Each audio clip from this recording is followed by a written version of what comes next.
Hello there, guys. We are back with our 11th show, and I am, as always, joined by my co host and good friend Eugene Johnson. His channel, as always, guys, will be in the description box down below. So, if for any reason you haven't checked out his channel yet, be sure to check it out. He does great videos, and he'll have many more to come in future. But anyway, Eugene, how are you, buddy, and how have you been doing? Doing good. This week here in America, I don't know if you guys have it or not. It's called Memorial Day weekend. We I don't think we call it that here, but we do have a holiday on Monday. It's like a hmm long weekend. Yeah, that's what we got here, and that's what I was fixing to say. I'll probably be uploading a video during this weekend. I'm finally going to do the review on Let Me In and Let the Right One In this week. So, Yeah, that's what it is. It's been a long time coming, haven't they? But I look forward to still seeing them. yep, it's been a long time coming, but like I said, been busy with my uncle and Yeah. those type of things. So, yeah, it's been. Sometimes it's understandable because just sometimes life gets in the way. Sometimes. So. Yep. But I do want to, I mean, if any of them's watching, I do want to thank my new subscribers. I got a ton of new subscribers this week. I got 3 actually in a row. I'm one away from 60. Well, that's good. Yep. So yep, I'm got 59 subscribers now. Since last Saturday, my subscription count on here has been decreasing. I don't know why. I've seen that. And the only thing that I can think of is, like I said, trolls. Yeah, I was personally informed by Gareth Archer yeah. and Alex Trender that the person in here last week was a Imposter. yes. Mm. So yeah, Alex Trender said anything he says cannot be trusted, and Gareth Archer also said that he would never say some of the stuff that was said last week in last week's chat. Yeah, because if you go to their channels or their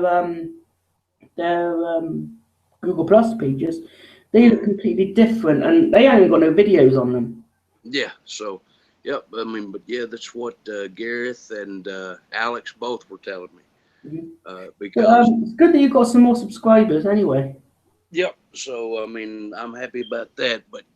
Yeah, and I just thought I'd give you the heads up that if there's an imposter in here today, We won't answer their questions. nope. We've got So, one viewer at the moment, though. But, hello, whoever you hello to are. that viewer. If you're watching, you're enjoying, and you want to have anything to ask us, please ask us in the Q&A, and we'll be sure to answer them if they're cool questions. That is, though. Yes, So yeah. and before we start, anybody watching, don't insult, no insult questions, please, Mhm. because they will be ignored. Yeah, I want you to read them out. Yep. So, So, yeah, have you been watching any good movies this week, or you've been a bit I, busy with your uncle though, so you haven't really been able to. well, I did get receive these in the mail this week. The first one I got is called The Punisher. I think I've heard of that one, but I've not really seen it. It's a really good movie. I mean, it's based on a Marvel comic book. And when I was a kid, this is one of my favorite heroes because he has no superpowers. The only thing that he does is he's like a Vietnam veteran, Hmm. and he's like been really well trained. So he uses his training to do hero stuff. That's good. So yep. So I mean, it's a really good movie. You ever get a chance to check it out? And the one that I recommend, a lot of people are like, well, there's the Punisher Warzone, and then there's the regular Punisher. Hmm. The one that I have is the regular Punisher that has Thomas Jane and John Travolta in it. That's the one I'd recommend. Oh, John Travolta is good. He's a good actor. Yes, he is. And I tell you the truth, after seeing The Mist, The Mist wasn't all that good, but based on a Stephen King story. But Thomas Jane is a great actor, I think. Yeah, And he was also in Dreamcatcher. But I need to check out that movie as well. Sounds pretty good. it's an okay movie. The second one I got this week is a movie called Highwaymen. Okay. which is it's a really good movie. And to be honest, it was directed by the guy that directed the original Hitcher. Oh yeah, yeah, okay. Yeah, so That, you mean the one with Rutger Hauer, and that's the original. Yeah. yes, the one with Rutger Hauer and C. Thomas Howell.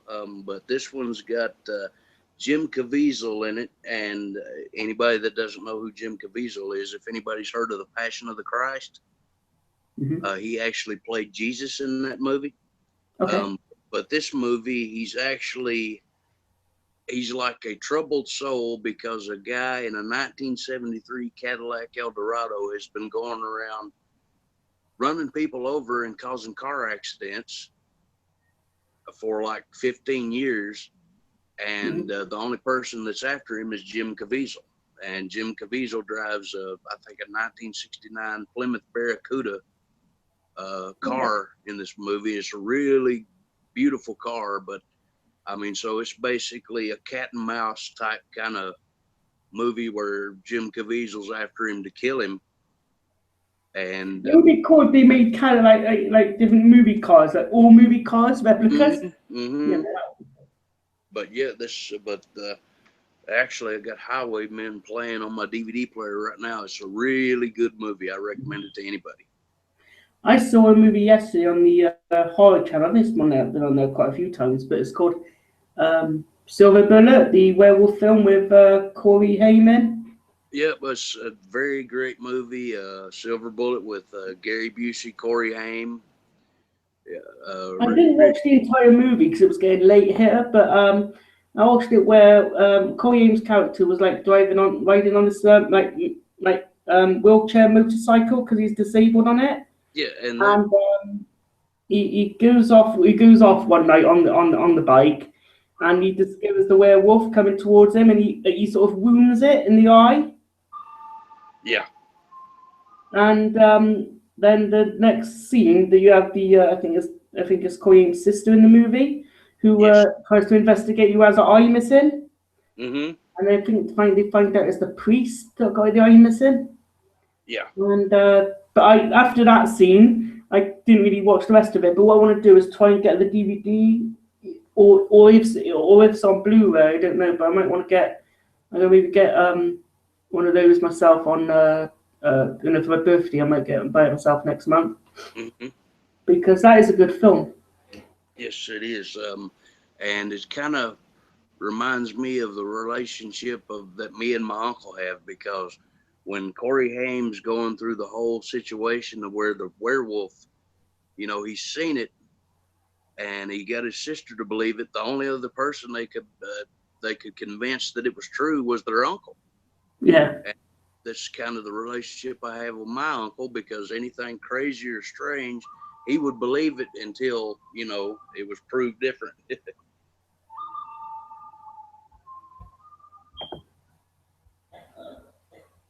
Was that the phone? Yes. That's cool music. Yeah, thank you. That's actually the good and bad and the ugly theme. It's just a text message. I wondered if that was coming off the DVD you were watching. Yeah, but no, that's actually my text messaging theme. Everything okay? Yeah, just give me a few minutes. Did you watch my movie, my Unpackaging from The Omen? Yes, I did. And that's a really good movie too. Yeah, I got it right here. Hang on. Here we go. Yeah, that's a really, really good movie. And like I said, you can't beat, Amicus and Hammer, because those. This actually kickstarts my own Hammer film now. I mean, there's so many of them that I want to get, but this one's the first one that I've had from a YouTuber. So this actually kicks off me trying to get the other ones I want. Yeah. Because I want some of the the classic Dracula ones. Yeah.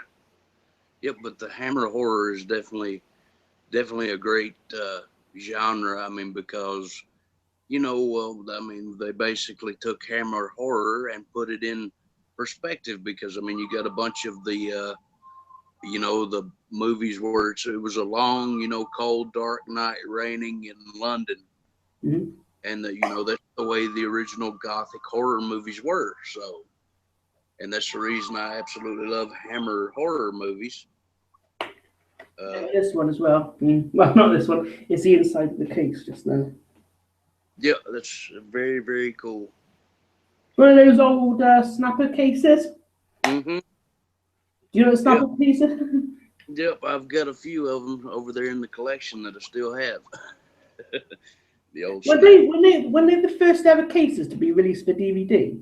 Yeah, they were one of the very first cases. I mean, yeah, they made the original cases that's like these, but also they made those as soon as DVD started coming out. You had some of these, and then you had the snap cases.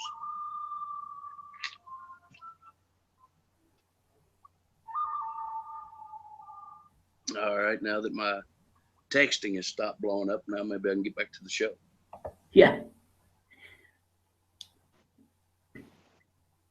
And yeah, I'll just go ahead and say I apologize for the phone being on, guys. I'm expecting an important phone call, so excuse me for that. It's okay. Have you got an iPhone or? I have it's actually a Samsung S4 Mini. So it's, the iPhones, I'm not a real big fan of the iPhones. I personally like there's a name for those too. I can't remember. So I just keep an eye on the Q&A app here, because if there's people that I don't realise and there's weird questions I'm not going to ask her, I read them. But then when we get some from the people we recognise and that we talk to on a regular basis, and those out. But like I said again, guys, the insulting questions and the stupid questions will not be answered. I mean, I'm sorry to burst. What I do is I star them and then move on if there's any new ones that comes on from people. Because it just separates them from newer ones that come in. So. And like I said, this is we try to do a serious show and chat every week where we talk about movies and whatever we want to. We're not going to answer idiotic questions. Yeah, it's a fun time. That's why I created this, and I come on here as my Co Johnson friend, So. Yep, and I mean that's what I'm talking about. I mean it's for friends to get together and talk. Yeah. It's not for stupid, idiotic questions that make no sense. It's just dumb. Exactly. So I mean, if you're going to do that, go find a video to troll on, not ours. Yeah. Okay, I'm trying to. Oh, that was a movie I mentioned a little while ago, wasn't it? That one with the running around sperm. Yes. What's it called? Chillerama. Yep, Chillerama. We're gonna try and purchase that Blu-ray sometime next month. Yeah, and that actual short is called Spermzilla. Yeah, sounds kind of funny. Yep, that is. It's that's completely crazy. Yeah, I mean it's like one of those, in a way, kind of like, well, not totally like slashers, but in the way of low budget horror. You know what I mean? Yeah, low budget horror, and I mean plus and that's the good thing about Chillerama is they basically made that movie to be laughed at. Yeah, I mean you can't help but laugh at it. It's, yeah, well, I mean, and that's also. There's also a little sketch in that film that is basically about people going to the bathroom, and it's actually got a cameo by a guy that played Leatherface, R.A. Mihailoff, who played Leatherface in the Texas Chainsaw Massacre Part 3, and he's lifting weights, and he actually goes to the bathroom on the floor. So yeah, it's just really, really a fun adult type fun movie. Yeah. So I mean, I definitely recommend it to anybody over 18. You ought to try and watch some movies from an actress, a British actress called what's her name? Emily Booth. Mm-hmm. Well, she hosts some of the like films. She introduces some of the films on her horror channel here. Okay. Yeah. Okay. And So. she's in a I'd say kind of a laughable horror, but it's called Evil Aliens. She plays a reporter in it. Mm-hmm. It's from I can't say exactly what year it's from. I'll have to like look it up at a later time. But it's quite a good looking film. I haven't seen it all, but it is kind of funny. Yeah. Well, I mean, it's kind of sounds like our version of Elvira. Yeah. So I mean, yeah, which as a matter of fact, back in March, my girlfriend's son and I both got a picture with us standing with Elvira in between us. That's good. Yeah, well, I mean, you've seen my pictures of Catherine Isabel and the Soska sisters. That I love those pictures. Yeah. Yeah, yeah. Well, that's the way it was done. Except it's got me on one side and Troy on the other side, and Elvira's in the middle, and we're all standing That's there. cool. What is Elvira? Was that like a vampire or?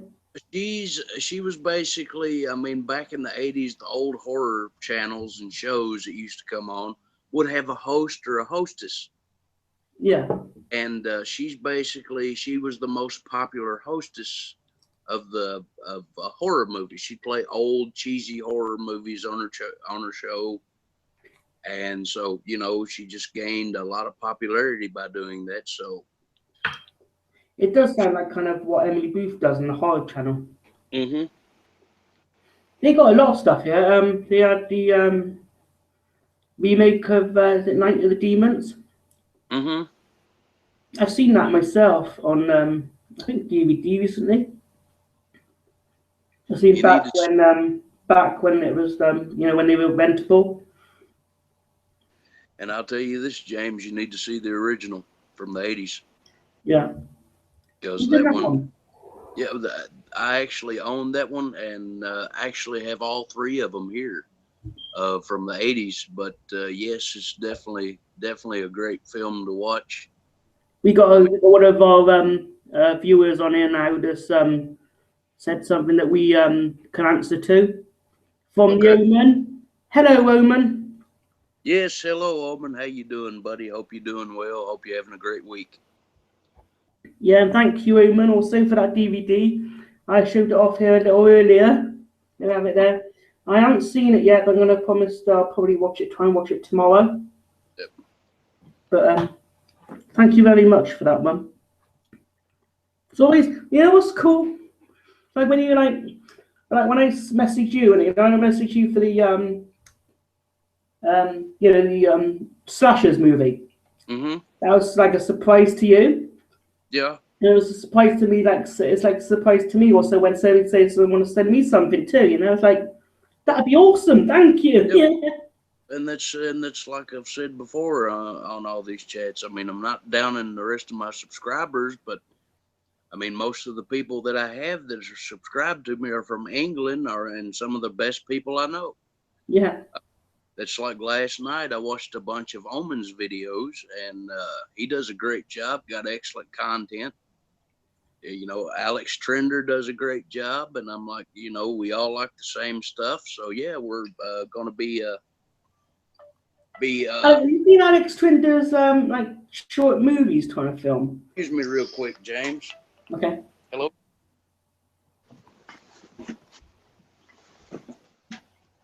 Yes, this is he. See here. Nobody watches you. Yes, they do.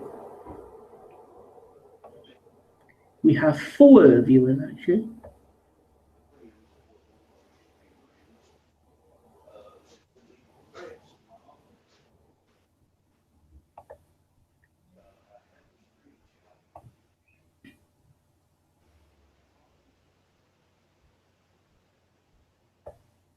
Do you both like the movie Jeepers Creepers 2001 film High Terror? And yes, I do like Jeepers Creepers, and I do like Jeepers Creepers 2. I think for years they were going to think about doing a sequel. but they never did make it in the end. I don't know even if they will do it, in future. But I do enjoy Jeepers Creepers 1 and 2.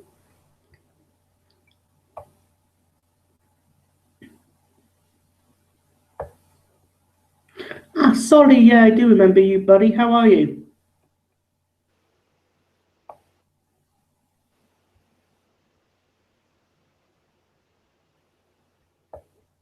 Let's see if I can move some of these ones here.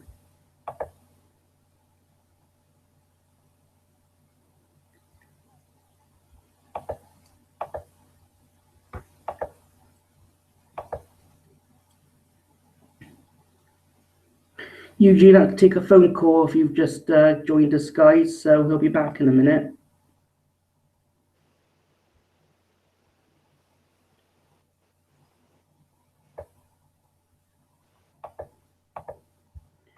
Just deleting some of the pointless troll comments here.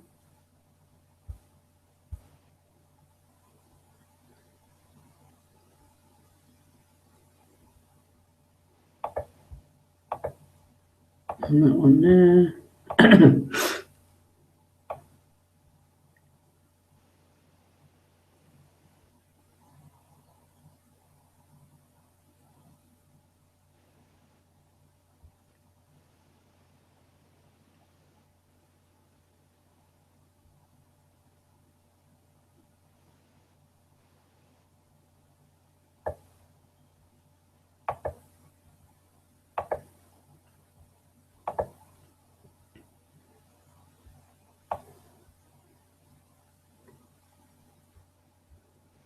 That's good.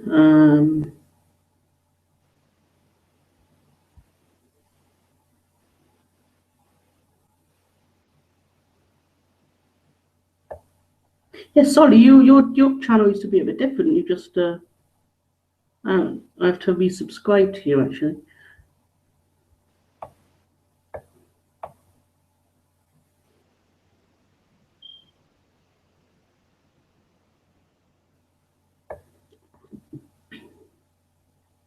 Yeah. You're right, Solly. YouTube needs to cut down on trolls.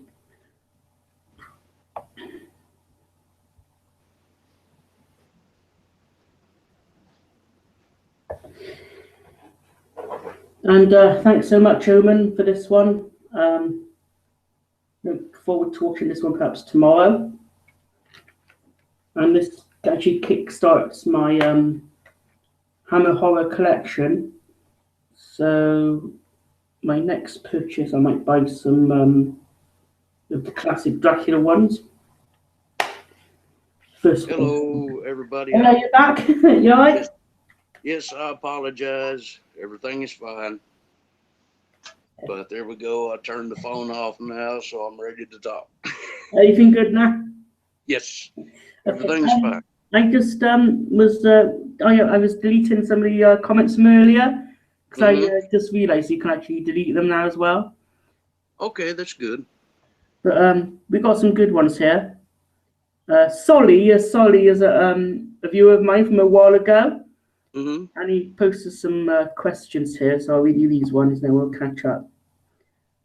He replies fine to a questions I asked him, so I'll just start that one there, and that one there. He says, James, can I be in a chat one day? Yeah, I mean, that's okay, but let us know on a future episode. Yeah, that sounds great. I'd like to have a couple people come in and join us. That'd be cool. Because we could all get our opinions out on movies. Yeah. So that's James, can I be a guest one day? Of course you can. You're a lot of fun, actually, that would. It's always good to maybe Malcolm, would be a good guest to have on here one day as well. Yeah, I mean, I'd love to have Malcolm or Ashley or anybody. Or Alex. Yeah, Alex as well. Or Alex. What do you think? Oh, that's a good question from Solly. He says, what do you think is the worst horror film series? Horror film series. James, I'll let you answer that first. I already know mine, but there's probably going to be a lot of people that disagree. Okay. My worst horror series. God, that's kind of hard. I mean, I like a lot of them.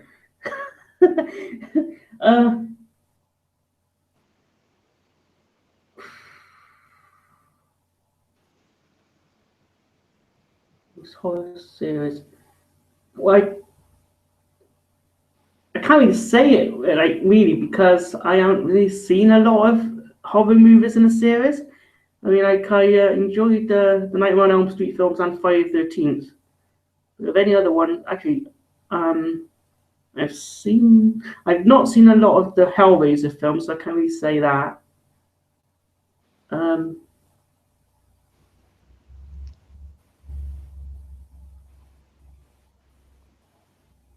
That's quite a hard one.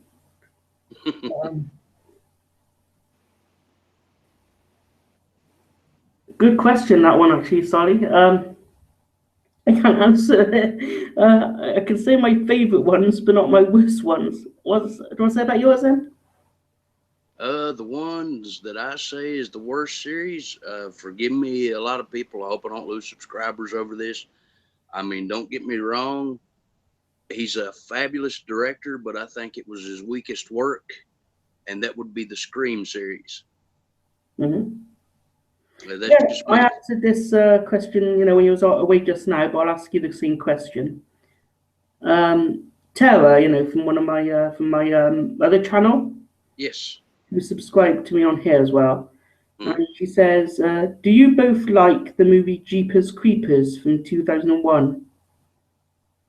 It was all right. It's not one of my favorites. Plus, there's which I'm not sure anybody knows, but one reason that I don't like it too well is I found out that the guy that made the film also directed a movie called Clown House in the 80s. And he was actually brought up on charges after he made Clown House of sexual abuse toward a minor. So, sorry. Yeah, but you made it a little bit easier for me, that question, but I'll answer that one. Yep, so I'm not really a big fan of Jeepers Creepers for that reason. Is he the same director of Jeepers Creepers 2? Yes, and also, which I don't understand, is he served time in prison, and as soon as he served time in prison, he got out and started directing movies again. Really? Yes, because the movies that he made, the first movie he ever made was called Clown House. The second movie he made was a movie called Powder, which was about it's about this kid that's got a skin condition. It's called albino. And he's basically, the kid is getting made fun of, but the kid also has like special powers from his skin. And Disney found out what happened. They pulled the plug on it, which is a really rare movie to find now. And then, that went away. And then he went to prison, and then he got out, and then he made Jeepers Creepers. I see, right. Because I thought for many years, at least, they were talking about doing a Jeepers Creepers 3, but nothing came of it. Yeah, well, they're talking about that it's finally going to be having a release date sometime within the next 2 years. It's called Jeepers Creepers 3 Cathedral. Cathedral, okay. Yeah, it's called Jeepers Creepers 3 Cathedral, and I mean, I'm not a real huge fan of the Jeepers Creepers series for that reason. Sonny made the question easier for me just now, so I can make it easier. Okay. Worst horror film then, little easier. Okay. Worst horror film I've ever seen would be the remake to A Nightmare on Elm Street. And I agree. Yeah. I agree wholeheartedly, 100%. That's the ultimate worst piece of garbage that I've ever seen, ever put on this earth. Yeah, I mean, they shouldn't have even attempted to remake it because, I mean, Jackie Earle Haley, they gassed him to do the Freddy Krueger. They would have, continue the series on and have Robert Englund doing it still. That would have been better. Yep, and I'll tell you that a different actor. That was just terrible. And the makeup even for the Freddy character, terrible. Well, I mean, yeah, and that's something I can say. I mean, he looked like a burnt Chinaman. Yeah, is what he looked like. He looked like an Asian version of Freddy Krueger. Yeah. And I mean, I think somebody on one of my past chats, so they said that one of the Hellraiser actors was another actor, and not Doug Bradley. Mm-hmm. And they said that he was a Chinaman playing Hellraiser. I mean, Pinhead.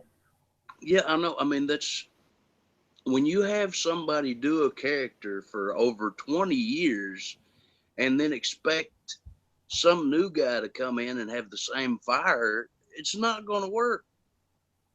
And I mean, yeah, this is my honest opinion. Jackie Earle Haley, if you ever see this, you're a moron. They didn't do any sequels of that movie. That'd be just a big no.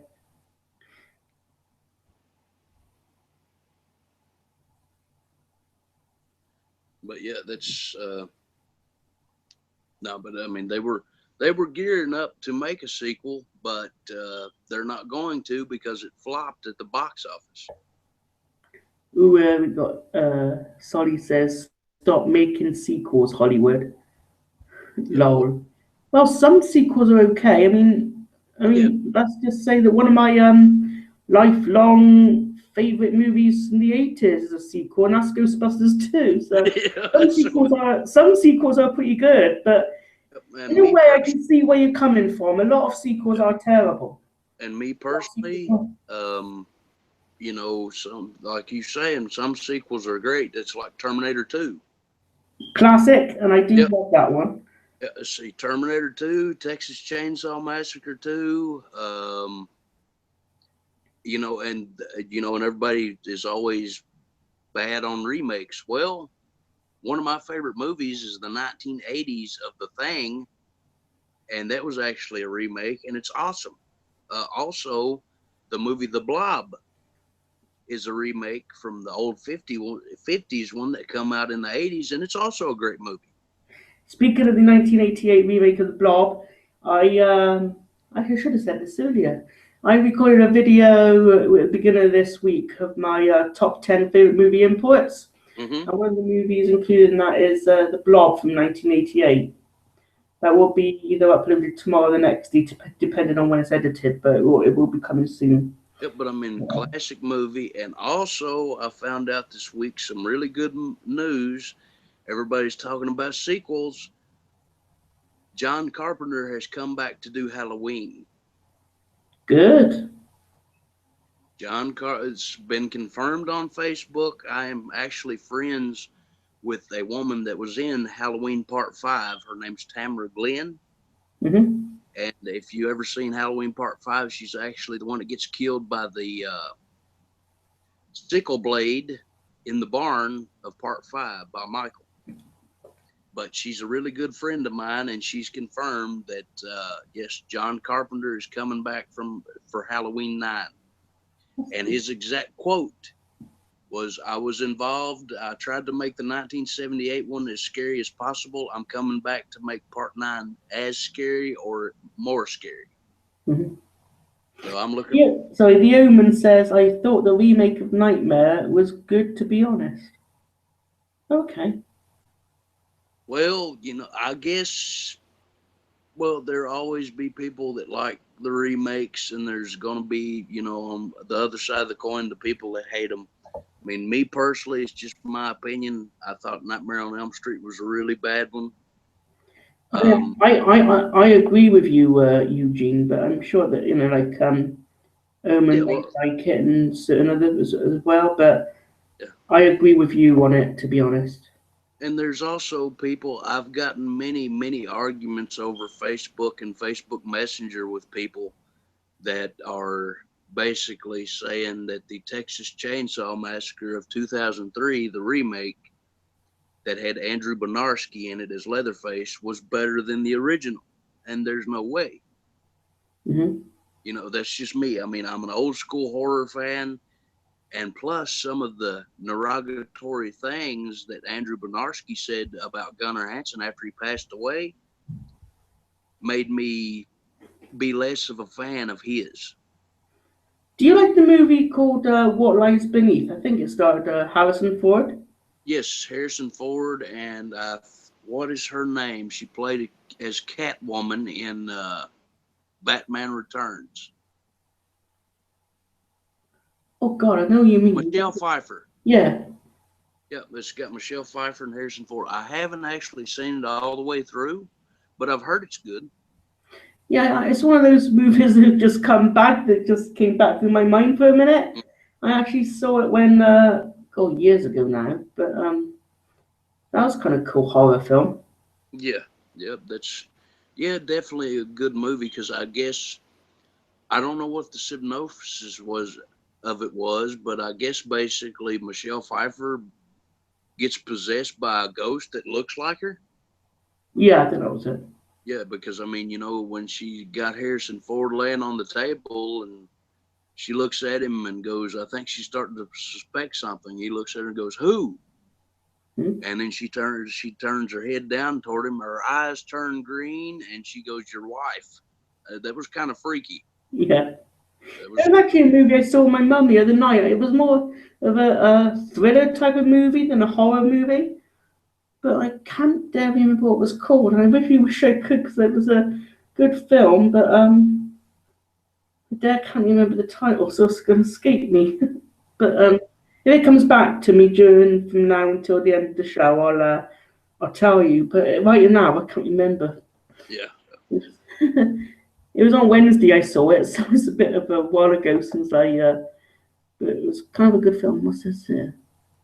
Didn't Michael Bay produce the Nightmare on Elm Street film? Best Star, yes, I think so, because Michael Bay did Chainsaw, the remake of Amityville, and just about every single remake that's involved with Platinum Dunes, Michael Bay has produced.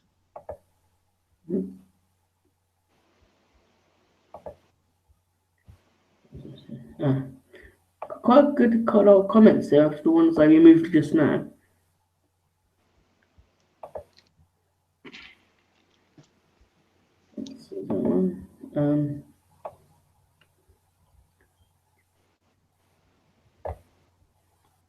Who was in it? Oh, what's this?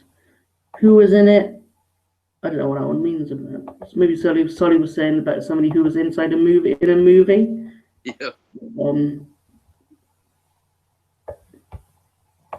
But yeah, and you was talking about the remake of Night of the Demons. The girl that dressed as a cat, the blonde girl, she was actually in Texas Chainsaw Massacre: The Beginning. All right. Yeah, she was the one that actually run out and got into the truck and started to take off down the road, and Leatherface runs out there and stabs her with a meat hook and drags her back in the house. So. Oh yeah, Solly's quite young. He's how old are you, Solly? Can you please let us know your age if you can? He says, I'm quite young, so you will get a young perspective. That's fine. On movies. I think it's always good. I mean, if they're allowed to see certain horror films, depending on what age they are, it'd be good to know their perspective of what they think of movies. And I mean, there's nothing wrong with horror movies. Watching them when you're a kid, you just got to have a parent or somebody, set the kid down and say, this is make believe. Yeah. This is not real, and all that stuff. Of course, with the foul language and stuff like that in some certain horror movies, and then again, you got to be the parent or guardian or whoever, sit your child down and say, you don't say those words. This is make believe, but other than that, enjoy. Mm-hmm. What was the first ever movie you saw, and at what age were you when you first saw your proper, say, horror film? The first ever horror movie I ever watched was actually on TV. It was on one of the local channels here, and it was this right here. Oh, God, yeah. And I was sitting on my grandmother's lap when I was about probably 5 years old. And we watched Halloween together because it was Halloween night when that was showed. And then, of course, I loved it. You know, it kind of scared me. But then, to top it all off, my uncle went one night, and we used to have a VCR here in the States that was a top loader. Mm-hmm. Yeah, we used to have one of those. And this was when VCRs just had started to get popular. So basically, back then, a VCR would cost you about $650. Mm-hmm. So my uncle knew people, and the way he got it was trading. You know, like one guy would have a VCR, saw something that my uncle had that he liked, and my uncle would go, "Well, I'll trade you that for the VCR." So lo and behold, my uncle got us our first VCR. He brought it in, hooked it up, and I remember he had this. Never will forget it. I actually wrote a article on a website about this, but I wrote it years ago. But he had this clear plastic case, and inside this case was a VHS movie. I was just beginning to learn to read, so I didn't know what it was. You know, I looked at it and everything like that, didn't know what it was. And then he hooked the VCR up, took this, cassette out of the clear plastic case from the rental center, wherever he got it from. He closes the lid and hits the play button. Well, all of a sudden, I'm sitting there and it's all dark and stuff, and then you start seeing camera flashes of this dead body. And I'm sitting there, as soon as that happens, I'm mesmerized. Mm-hmm. And then next thing you know, these kids in a van are going down the street, and, then a big guy with a chainsaw comes out after him, and I didn't sleep for 2 weeks.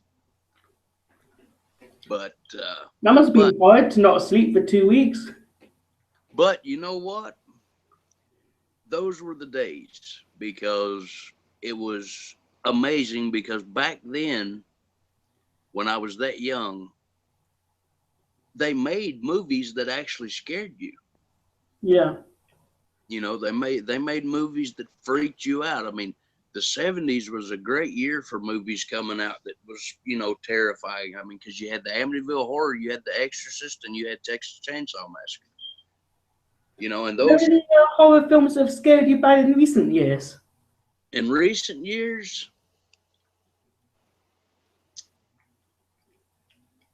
the only one that kind of freaked me out a little bit was probably, and I'm drawing a blank on the name of it, but it's the movie where they basically, I think it's called Catacombs, or no, As Above, So Below. Okay. The movie where they go to Paris, to the underground area where all the skulls are, and that's a real place. There's actually a huge underground burial site for people that in France, and it's actually a real place. But some of the things that happens in that movie is kind of freaky. So, what type of movie is it? Like, what sort of? It's like kind of like a found footage type movie. Okay. Really good movie though. I really enjoyed it. But as far as absolutely terrifying me, where I can't sleep, mm-hmm. And I guess it's just been the years and years of watching these things and working at a haunted house and everything, that after working at the haunted house, my reflexes of somebody jumping out at me screaming boo, it don't work no more. Movies that really terrified me and I couldn't really sleep. Well, I guess I got to sleep in the end, but made me stay awake quite a bit through the night. And oddly enough, it was a vampire movie called Children of the Night. And I guess it was because of the prosthetics or the fangs. This one female vampire had these ridiculously long fangs. Mm-hmm. And in this particular one, they didn't sleep in coffins or lie upside down or whatever they do, like in for example, like the Upside Down in Lost Boys. Yeah. But in this one, they sort of sleep either immersed in water or submerged in water or in like a cocoon-like coffin Mm-hmm. that they sort of throw it up, and then it sort of covers up their bodies. It's kind of weird, but I guess it's a new take on a vampire movie, I guess. But it was kind of weird, but very spooky. I mean, I've seen it many times recently since after the first time, and it was the first time it scared me quite a bit. But it's not a bad film. It's pretty good, but the effects of the actual vampires when you see them for the first time was quite scary. Yeah. Um, The one movie that I had problems with from being a kid that always kept me up, and it probably scared me from the time I was about 7 years old all the way up to my early teens, was The Exorcist. yeah. Now, that movie absolutely terrified me. And By the way, guys, if you're wondering, this is what I'm eating. okay, well, I thought you were eating like sweet tarts, but It's or mint. Mentos. It's called Treebor Soft Mint. Okay. All right, yeah, well, we got kind of something similar here in the States. They're called Mentos. Yeah, that's similar to what they are. Oh, so yep. But yeah, But yeah, The Exorcist, what that's what it was. Classic film. I only actually saw the first one a couple of years ago. yeah. And I mean, that's something Um, I can honestly say is yes, I'm dating an older woman. I am 31, she's 51. But like my mother and everybody else says, age is just a number. mhm. I mean, because we've got so much stuff in common. It's like, I don't care how old she is. She's great. Yeah, But bottom line is that she still has problems watching The Exorcist. That's the one movie that every time that Reagan is sitting on the bed and completely twists her head around, she will close her eyes and not watch it. I love how she like throws up this green stuff. Yeah, yeah, but yeah, that was disgusting. But the Yeah, parts that always got me, especially with the re-release of it, is where Reagan comes down the stairs spider walking, completely backwards on her hands and legs. She comes down backwards down the stairs crawling. And she gets to the bottom of the stairs and she opens her mouth and she's spewing up blood and she screams in this ungodly deep voice. And I'll tell you this, I was 15 years old. The hair stood up on the back of my neck. I turned it off and went to bed. yeah. I mean, because I was just sitting there See? going, yeah, because when she come down those stairs, man, I was sitting there going, geez. I was like, okay, that's enough for me tonight. I'm done. Even my uncle went, yeah, I think I'm going to go to sleep too. You know why I never really understood the sequel? Reagan come into it. She was in the second one, a lot older. But, Mm-hmm. I didn't really get it that one. I mean, what was there still a demon inside her? Was it like what was going on in that one? I have no idea. That's why I always told anybody who's a fan of The Exorcist, watch The Exorcist, completely skip 2 and go to part 3. Yeah, Because there's the reason why I think The Exorcist and The Exorcist 3 are so creepy and weird is because both of those stories was written by William Peter Blatty. mm-hmm. And so I think, he knew what the hell creeped people out. That's why Stephen King has got such a fan base of his books, because he writes about stuff that bothers people. I mean, that's like, there's tons of people that have fear of clowns. I personally don't. But my cousin has a fear of clowns, and she cannot go into a store. And if she sees the book, she will actually run away from it. Yeah, Because, I mean, but, that's the thing. You got to pick something that scares somebody, in their subconscious and pull it out and bring it right there toward their face. And that will scare them. I liked it. It was a good film. I loved it, and they're talking about remaking that one, and the person that they got to play Pennywise is absolute joke and dork. Who is it? There was a movie that came out not too long ago. I forget the name of it, but it had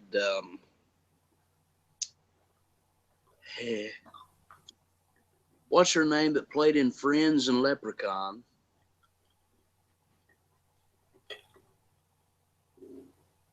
She was with Brad Pitt for a while. Okay. Everybody had the hots for her. Every guy, anyway. Let me see here. I'll look it up on my phone. I think I know who you mean. Yeah, she played in Friends, and Leprechaun was her first movie, and Yeah. Oh, geez, I know who you mean. It's just the name just escapes me. Yeah, it does me too. I'm sitting here trying to think, but I mean, I don't know. I'm drawing blanks today for some reason. Jennifer Aniston. That's the yeah. Okay, Jennifer Aniston and a couple other people played in this movie. Is a comedy, is an adult comedy where basically they load up this motorhome full of pot to take it down to Mexico. But they all have to act like they're Jennifer Aniston's like a local stripper, and the guy driving the RV is like a drug dealer, and he hired these two kids off the street to be his kids so he could have that as a cover so he could take the marijuana to Mexico. Mm-hmm. Forget the name of it, but the kids that he hired, the boy is going to be playing Pennywise. That's going to be terrible. I mean, Tim Curry did the better job. Tim Curry, in my opinion, is one of the all-time great character actors. Mm-hmm. Because him playing Dr. Frankenfurter in the Rocky Horror Picture Show, mm-hmm. and then going on to play Pennywise, and then playing numerous characters in Tales from the Crypt.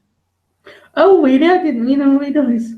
Yes, he's numerous characters in Tales from the Crypt. As a matter of fact, one of the episodes that he plays 3 characters in is called Death of a Salesman. Okay. And I think it's either in volume 2 or 3 of the series. It might be on YouTube, but you definitely need to check it out because he plays the mother, the father, and the daughter. Okay. Yeah, so I mean, he plays all 3 characters, and he plays them great too. Yeah, I'll have to check it out after. Yeah, because I think there's a lot of Tales from the Crypt episodes on YouTube. So. Mm-hmm. And another good one that actually had a very young Brad Pitt in it is called King of the Road. I think I've seen that one. Yep, it's where he's basically playing a ghost that comes back to haunt the cop after many, many years. And the cop comes out of retirement from drag racing to drag race Brad Pitt, which come to find out, Brad Pitt was in a race with that cop when he was a teenager.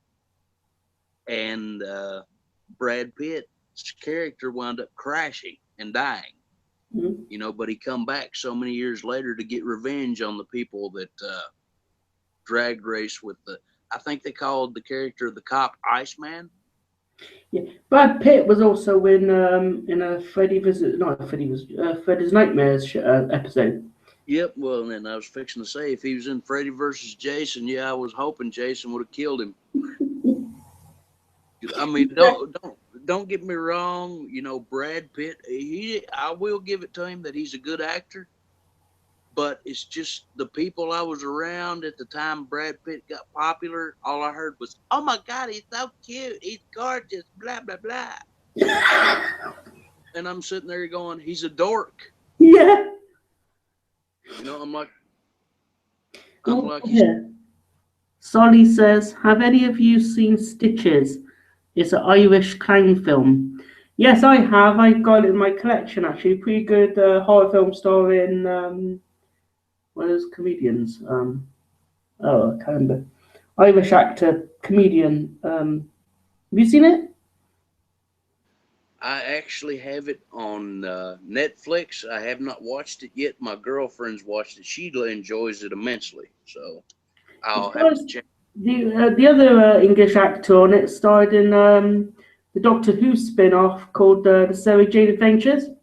Hmm. He played adopted son on it. It I was tell you, this movie was made many years after the series was finished, though. So but I will tell you personally, my favorite British actor and British comedian is Eddie Izzard. yeah, I absolutely love Eddie Izzard. He's so funny. I laugh every time I watch him. he was in one of those American TV shows. Yes, he was. He was in an American TV show. I can't remember the name of it, but he also did a lot of stand up. Yeah. And he was also featured in a Tales from the Crypt that was done completely in England. I think it was volume 7 of the series, season 7. Oh, the final season. Yes, the final season was completely done in Britain. Okay. I mean, I thought that maybe one episode was, but I didn't know it was all done. No, the entire 7th season is actually done in Britain. So I know that I saw one starring Ewan McGregor, mm-hmm. and it was a bunch of vampires on it or something. Mm-hmm. Yeah, but that's but the whole entire season of season 7 of Tales from the Crypt was shot in England. Wasn't there an episode in there as well that was entirely animated? I'm thinking so. It's been so long since I actually watched season 7, but I'm thinking so. Yeah. What do you think of, speaking of animation? What do you think of the Tales from the Crypt Keeper, the animated version? Used to watch it all the time on Saturday mornings. Yeah. Yep. And I mean, that was the thing back then. I don't know, and I'll tell you straight up, I don't know what's wrong with kids today, because now you got the stupid crap called Dora the Explorer and all this kind of, and SpongeBob. Way.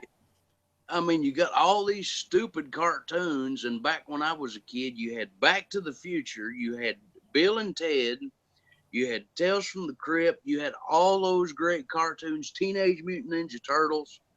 I mean, which it's still a show today, but it's computer animated. And what's SpongeBob? SpongeBob is a little sponge that lives under the sea. That if they make episodes where somebody actually catches him with a fishing pole, which I told my mother and a couple other people, if I ever caught him with a fishing pole, I'd probably get him out and set him on fire. I'm sorry, but just the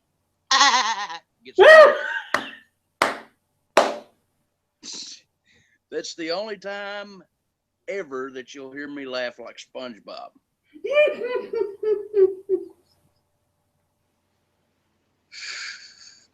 What you talking about at horror conventions? Talk about people freaking out. If you're standing in line and it's all quiet, just stand there really quiet and go, ah!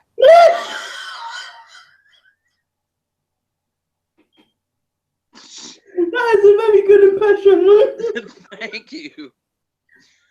But yeah, well, see, I noticed that they did an interview with the guy that did SpongeBob, and that's how he does it. He sits there and he takes his hand, grabs his Adam's apple like that, and goes, ah! Yep, just raise your voice up an octave and do that with your Adam's apple, and you got it. You know what you are, Eugene? You're a very good actor, and you can also be a voice actor too. Thank you. Yeah, that's something I've always wanted to do. I've always wanted to voice a cartoon. I think that'd be pretty cool. But yeah, he's on the on your movie project. We're still straightening things out over that, and like I said, it should be within the next month or the month after, either June or July, we'll be getting it done. Mm-hmm. So, and we're already planning on a sequel. Really? Yes. So, Like, because so I mean, like Running Away from the Unknown 2, or like a subtitle? yeah, just something like that. But yet we're already planning on a sequel. I mean, because the outreach has just been phenomenal. I mean, you want it.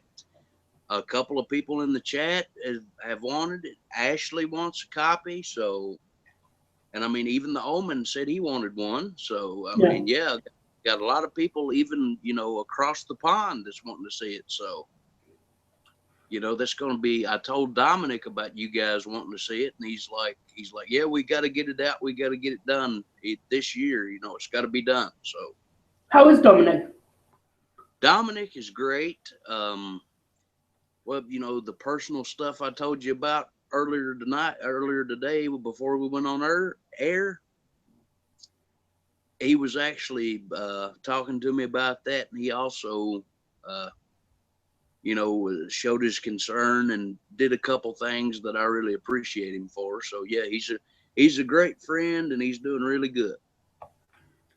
That's the actor. Solly just mentioned Ross Noble, who played the clown in Stitches. Okay. Yeah, he's a Irish comedian. He played the Irish comedian and actor, and he played that clown in that movie. Ross Noble, that's it. You know, sometimes when just names escape you, you try to just think of them. Like you with from Friends and thingy earlier. Yeah, I'm trying. It's what I'm trying to do. I'm gonna find out what the guy's name is that's supposed to be taking the role of Pennywise. So just give me a minute here, and I will find out. Solly's first ones was Jack Frost from 1997. One of his first movies, I think. Jack Frost was a great movie.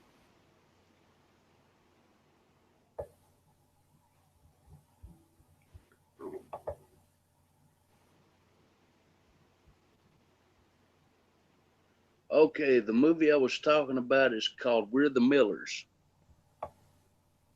Didn't that star David Duchovny? Yes, I think so. And but I'm looking up the cast right now. I think Solly says his age is 14. Okay. 14 years old. I would give anything to be 14 years old again. What do you do at 14? Well, it's just, you know, I'd be young again and probably wouldn't have my back hurting as much as it does now. So, and plus, you know, being 14 years old, didn't have no worries or anything at all. I was, you know, I'd go out and ride my bicycle every day. What, you were at school as well and stuff? Went to school, was doing great in school, and I mean, would get a comic book every week. And I mean, so it was a really good time for me. But the guy that's supposedly playing it, Pennywise, is named Will Poulter. And I will show you a picture of him. Which in name, I've never heard of him. But let's see if you can see it without the glare. There we go. I see him. Okay. I don't think he'll do a very good Pennywise at all, but no. Yeah. And let's see, there was a Pennywise. There we go. But yeah, he auditioned for the role, and I don't know if they're gonna have him. Yeah, here's one picture of him. But yeah, it's basically him as the clown. That doesn't look very good at all. Yep, and hang on a second, James, and I will send it to you over Google Chat so you can see it better, and yeah, which will be cool because I'll be able to get your reaction live after you see it. But yeah, the guy looks like a complete dork. I think SpongeBob would make a better Pennywise.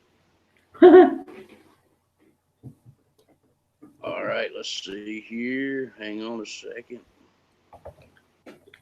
I just bring it up my thing a minute so I can see it.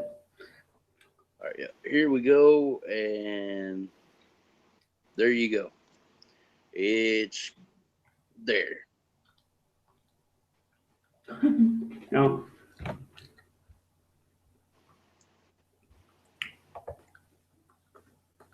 Okay. I hope it's sent.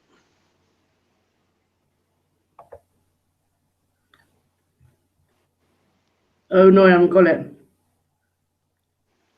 Oh. Try it.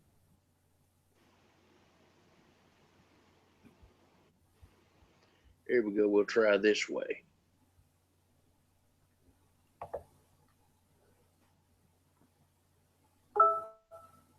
There you go. Oh, there we go. Got it.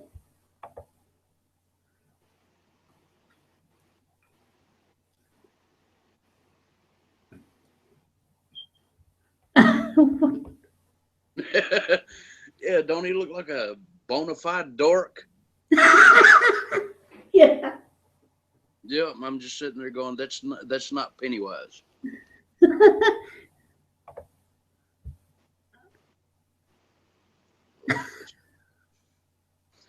But I mean, yeah, he absolutely looks ridiculous.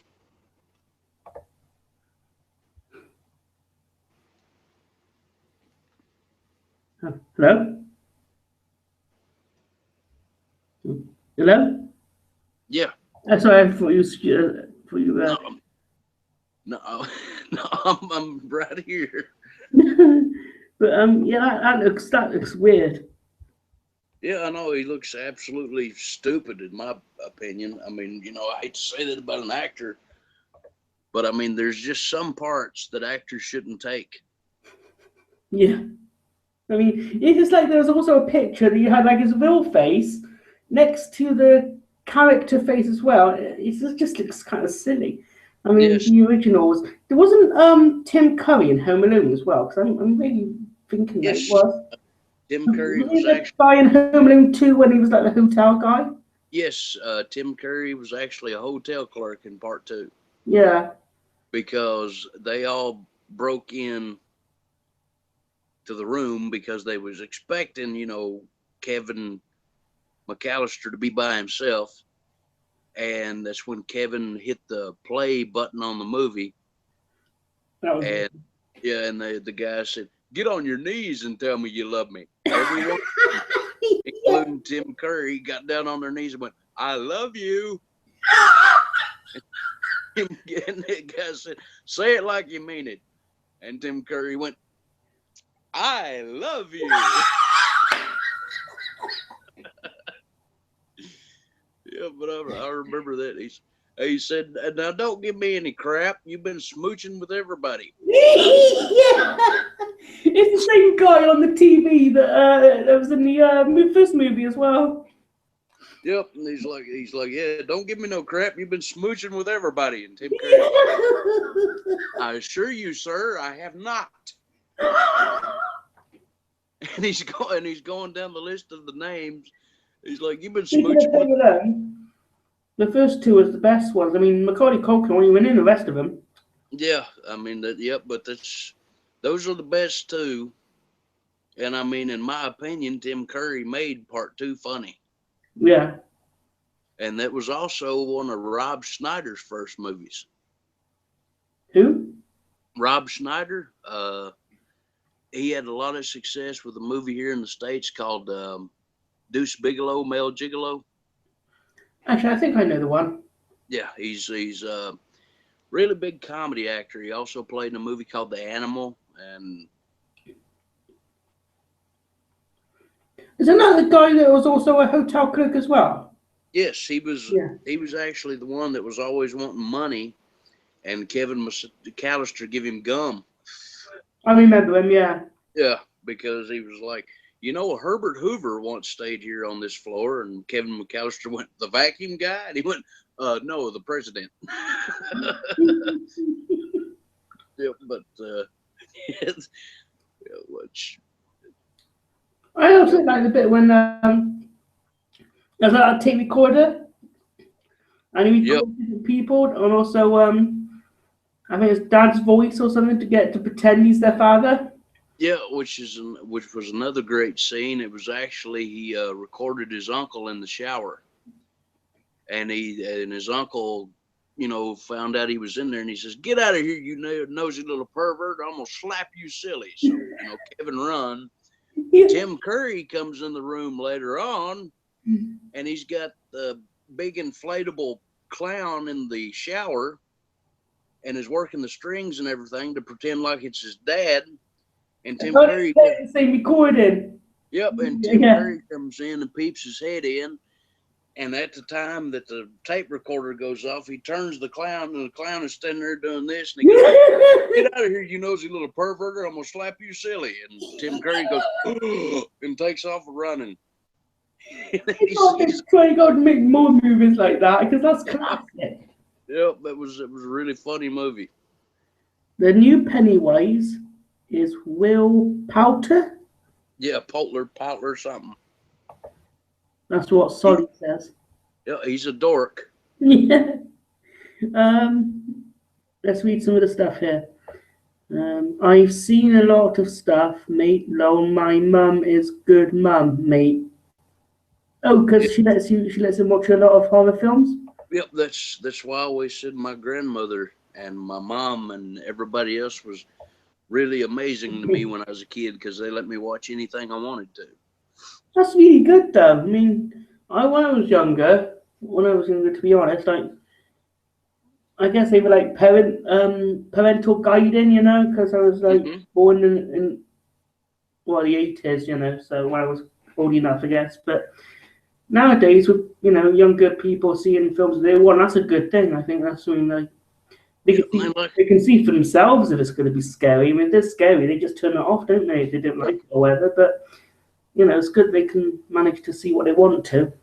Yeah, and like I said, you got to have your mom or grandmother or whoever, and the way we used to do was my mom or grandmother, whoever, would sit there and go, this is make-believe. It's just a movie. There's no real monsters and all this stuff. And they'd usually sit there right beside of me and watch the whole thing with me. Yeah. And so that's how I got into the Friday the 13th series, because every time a Friday the 13th would come out, my grandmother and me both would sit there and go, "Ooh!" And then you both look forward to it. It's like, "Ooh, there's a new Jason coming out." And then, of course, what would you think? Here's a bit of a weird question now. Who would you think would be a ridiculous Jason? Like, what actor do you think would play him really badly?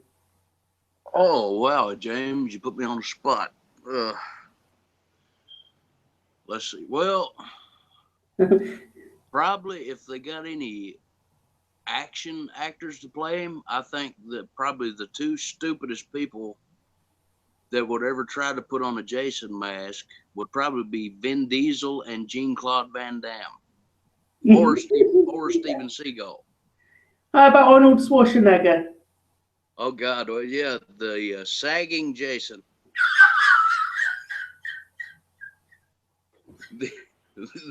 The robotic Jason. The reason I said Steven Seagal is because Steven Seagal, the ex-action star who became really, really fat.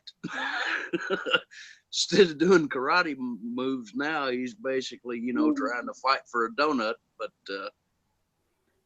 just my opinion. But the reason I said Steven Seagal is because Steven Seagal is about 6'4", 6'5". So I mean, he's definitely tall enough to do the character. But I can't get out of my mind. They're sagging Jason.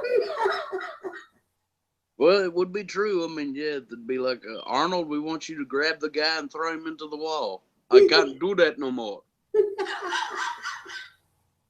What would he be like if he did another Terminator movie? Yeah,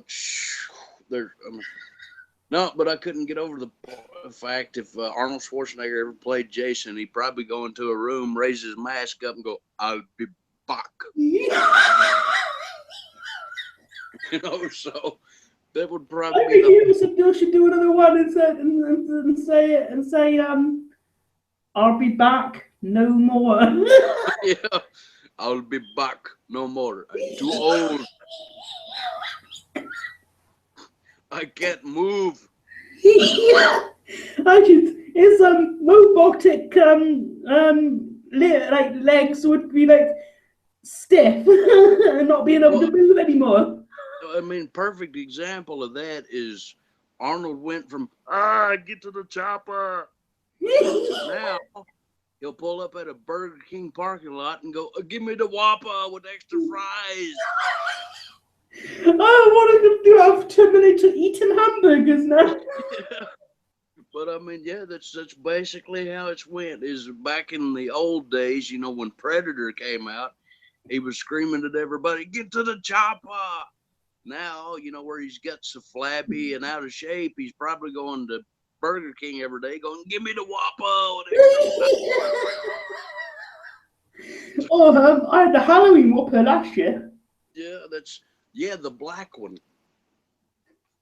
That was like that. I never bought it. I'm like, that's just weird. I'm like, all right, give me a hamburger with a rotted bun. You know, I'm like, I'm not going to eat that. It was actually very nice. Yeah, Arnold Schwarzenegger probably knows. Give me the Halloween Whopper.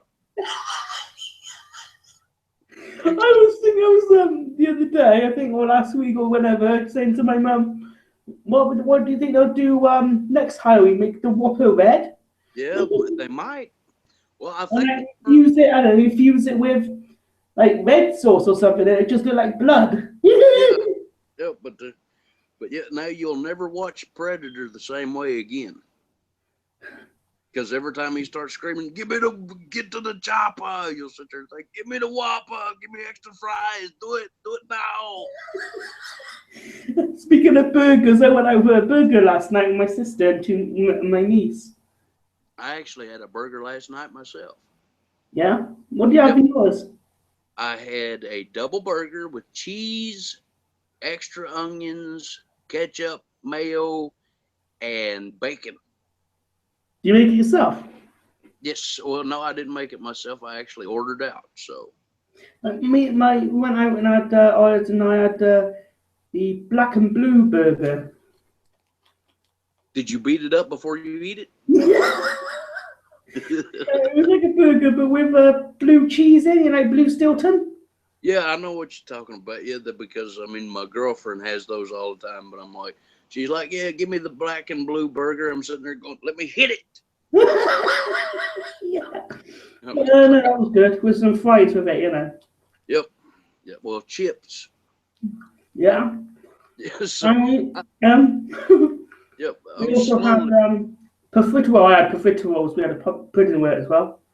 That sounds good, but yep, I'm slowly learning the British lingo. When you ever come to England to do a movie or whatever, you'll try and go to Frankie and Benny's. Okay. Well, like I said, you know, that's what I was telling my girlfriend the other day. It's absolutely, you know, great to have friends who are, you know, in England, because if I ever come over to England, I can look you guys up and be like, yeah, let's go out and have fish and chips. If you take me somewhere that sells steak and kidney pie, I'm going to kill you. You have to look us up because I'm in Bristol. Mm-hmm. It's like 100 miles from London. Okay, yeah. Yeah, well, I mean, yeah, that'd be fine because, I mean, well, there's been a couple movies shot in Bristol. Yeah. So, yep, I'll come over there. Even some Doctor Who episodes were recorded here. Yep, and yep, if I'm ever in London, I'll have a car or somebody, you know, come get you and bring you to London, and then I can walk around and be like, James, I'm an American Horror fan in London. Yeah.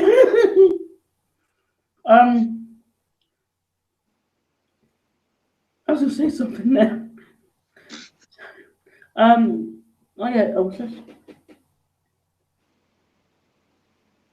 Sorry, says come to Cornwall.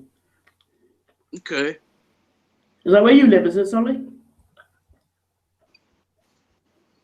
Well, I definitely I want to know what I was going to say. Later this week, me and my sister, my niece, My eldest needs to go back to Cardiff Okay, to do the Dog 2 experience again. that's cool. You gonna tape it? Yeah. Okay. I'm going to take this little baby here. Yes. So I'll be recording that.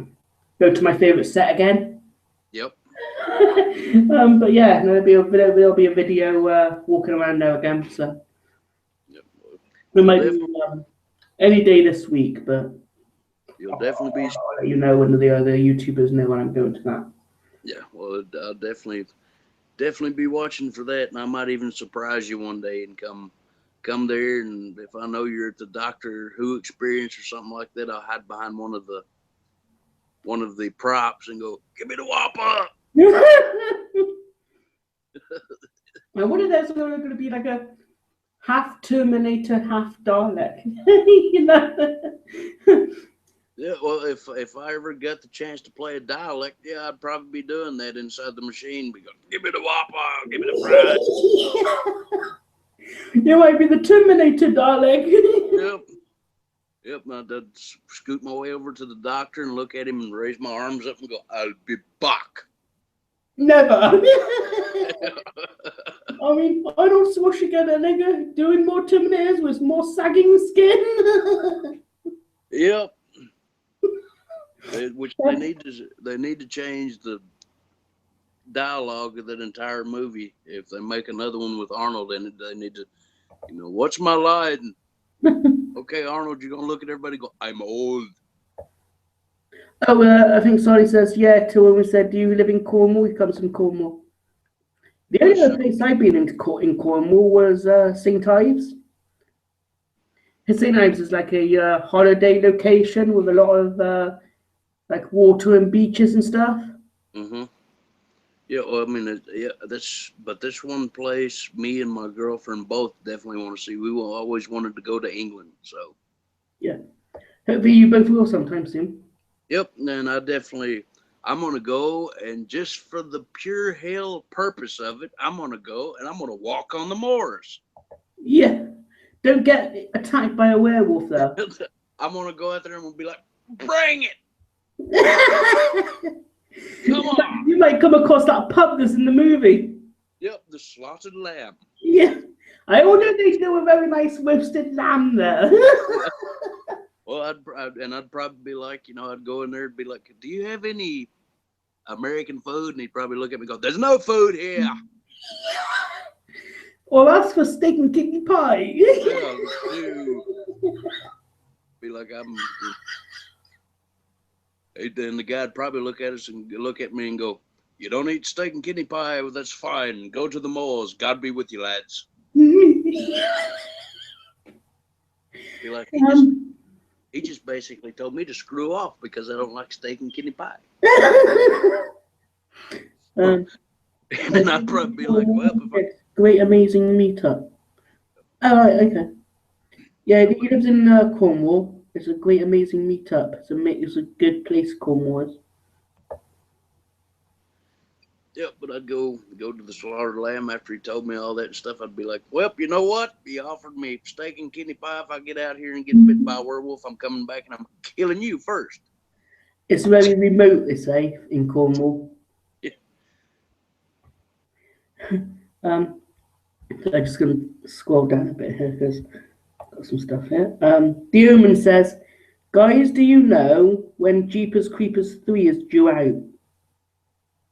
From what I've understood, it's going to be out either at the end of this year or early next year. Yeah. Is from what I understand. Now, that's Facebook rumors. Don't quote me on it 100%. But I'm just saying. Sorry. Do you think it's going to be straight to like video or straight to like theaters? Well, there's so much build up to it and so many fans of the series that it'll probably go to theaters. Okay. So, I mean, but yeah, Omen, don't quote me on that. Like I said, man, it's like Facebook rumors. And, every time a new movie's released, there's tons of rumors before it happens. I mean, the what do they call it in that film? Is it the Creeper? Yeah, the Creeper. Yeah.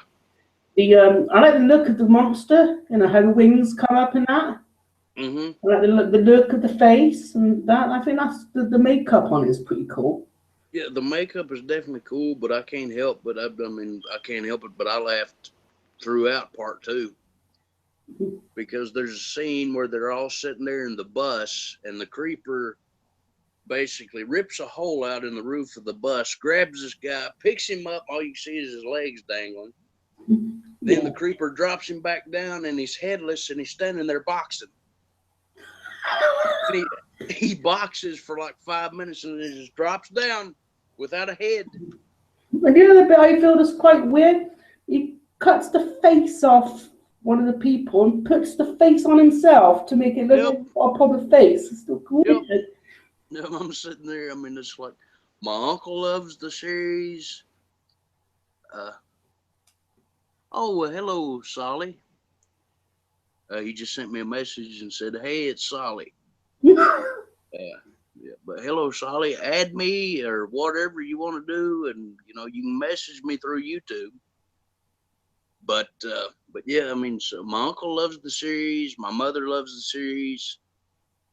I never was a big fan of it, but I do like it better than the Scream series. Yeah, I've got the two of them on DVD. Yeah, well, you need to watch part two again and just watch the guy stand there and box for 5 minutes headless. I was sitting there going, I was like he's boxing without a head. How could that even be happening, I know, but I mean, yeah, he drops the guy back down in the bus and he's standing there going, all right, the guy's standing there look like he's breakdancing. Yeah.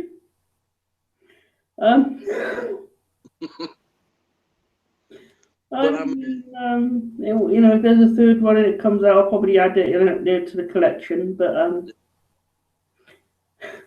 But now, my mother says I'm really, really cruel when it comes to movies. But we were all sitting watching Titanic. Yeah. The year it came out, and it's tragic that the Titanic sank. But do I like Scream 4? Scream 4 was okay. I do own it because, well, I had the first one, so I bought all three of them. This is from Solly because he asked the question. But it's a pretty good movie. It's not one of my favorites. I'm more into the 80s, genres like the Jason and Chainsaw and all that stuff. But anyway, like I was saying about Titanic, there's a certain part of that, it's tragic that the Titanic sank and killed all those people. But there's a part of it where the boat is sinking and it splits in half. Yeah. And the rudders that make the boat go are metal. Mm-hmm.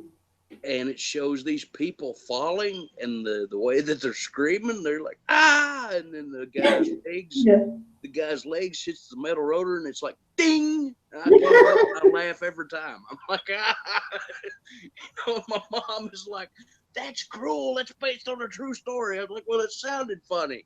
Yeah. I'm like, I'm sorry, but it just sounds funny. Yeah, have you ever seen the horror movie called Creep? I have never seen that. I've heard of it, but never seen it. Quite a few years. I actually saw it in theaters. My brother-in-law, quite a while ago. This is. Yeah. But, it was set under the London Underground. Okay. And there's this sort of like they call it the Creep.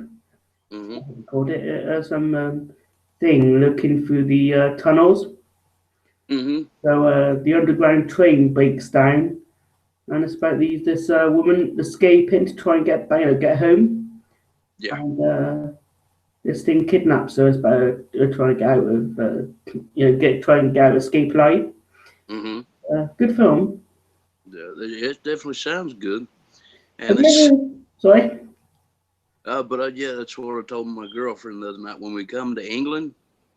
I said the first place I want to go to is Whitechapel. I wonder if a Bobby would arrest me if I had a trench coat and a top hat and going just walk down the street like that.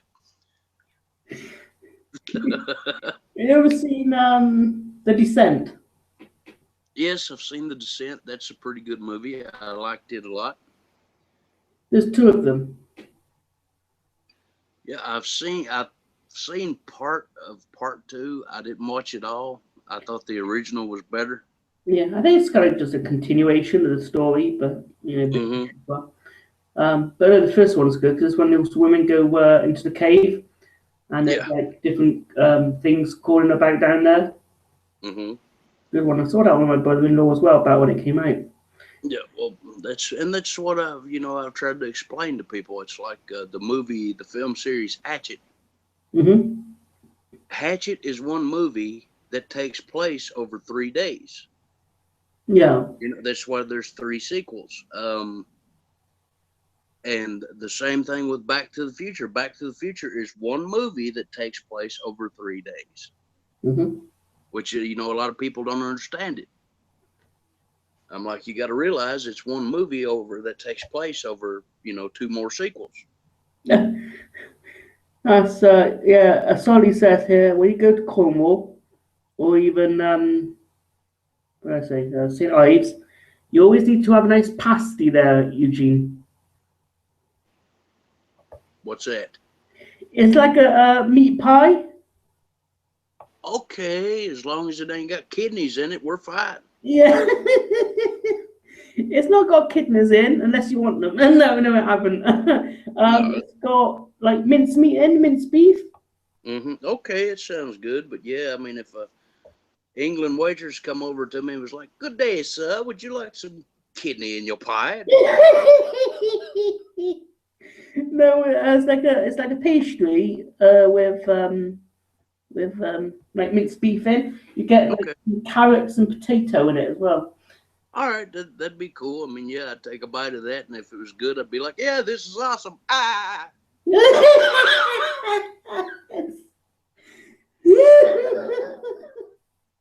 You ought to be the new voice of SpongeBob. if I was the new voice of SpongeBob, half the characters on that show would be rated R.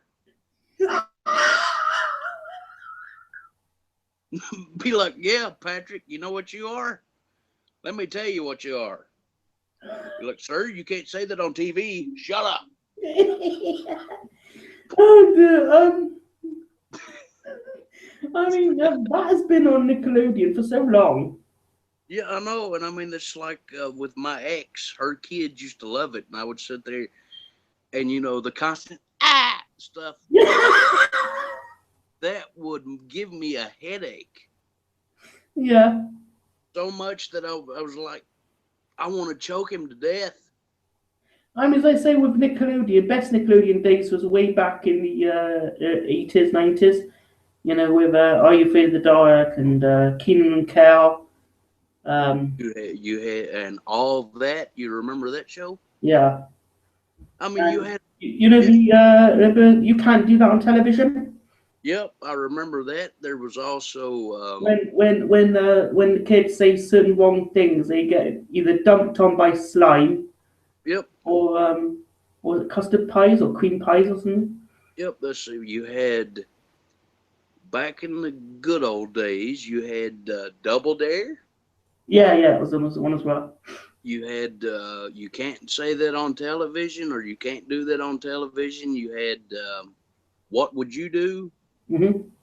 which was kind of like a spin-off to Double Dare.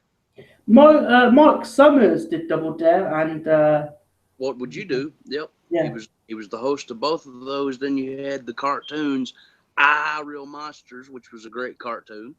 Hmm. Then you had it was a show, Wild and Crazy Kids. You Yeah. had you had all those cool shows, and then Clarissa Explains It All. Did you watch that? yep, Clarissa Explains It All. That was a great show. Hey Dude. Yeah. And you had all those great shows on back then. And Pete and Pete, do you remember those? Yeah. You had all those great shows, and Keenan and Kel. Keenan and Kel, all that. Are You Afraid of the Dark? Drake and The Josh, remember that? Yep, and The Secret World of Alex Mack. Yeah. you had all those great shows, and then Nickelodeon went to so.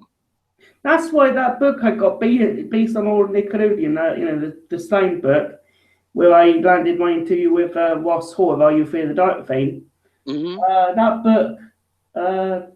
That book covers a lot of Nickelodeon, classic Nickelodeon, from where we mentioned all these classic shows from. Yep. They don't really mention anything recent, like after those years. Mm-hmm. It was when when like SpongeBob will come out and stuff like that. And I thought, oh, I don't want to watch this anymore. Yeah, well, I mean, that's the thing. I mean, like 1994 was when Nickelodeon just started to kind of go down the tube. Mm-hmm. Because I mean, they started putting on a bunch of new stuff that was just crap. That's another one that came to mind, actually. Hey Arnold. Hey Arnold was a pretty good show to be an earlier show. A newer show. My favorite cartoon from Nickelodeon was probably Doug. Yeah. Always loved Doug. Rugrats?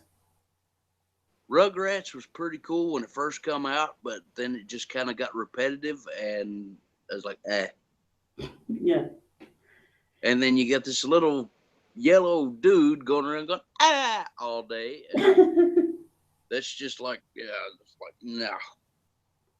Before I ever watched Are You Afraid of the Dark on Nickelodeon, I always used to watch it on a channel that we had called CITV. Mm-hmm.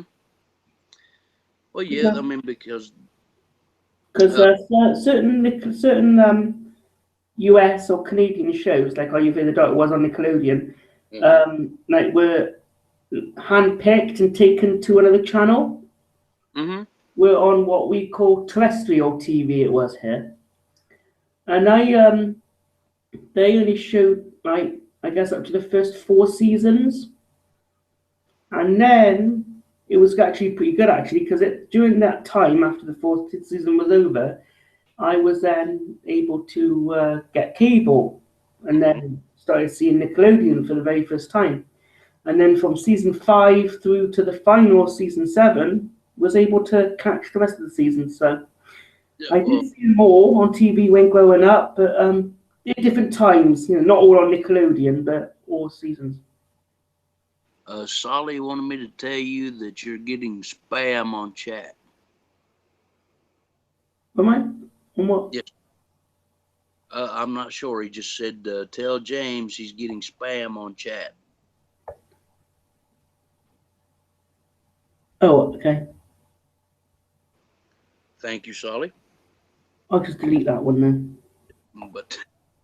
But yeah, and also one channel I always loved when I was a kid was the Disney Channel. Thanks about that, Solly. Sorry, mate. I said another channel that I loved when I was a kid was Disney Channel. Yeah. Because you had Darkwing Duck, you had the Real Rescuers and all that on. You had Chip and Dale's. Chip and Dale's? Go, I remember that. Yep, and then you had DuckTales. You had yeah. Yep, you had all those, and then they replaced that with Hannah Montana. I remember. Oh God, is this a part of the theme tune? Chip and Dale. Yep, that's the way the opening theme came on. I thought I was kind of wrong or completely old then. Yeah, well, now every time somebody watches this video, goes, "Good God, they're dinosaurs."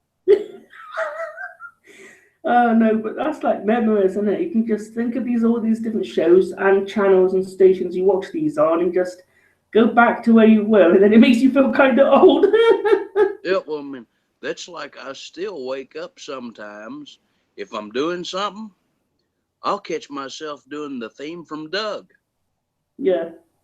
I mean, I'll be downstairs cleaning or something and go do do do do do do. I'm like, where have I heard that before? It's like it's Doug. You know what they should do is release every single classic Nickelodeon show or Disney show that you enjoyed from back then.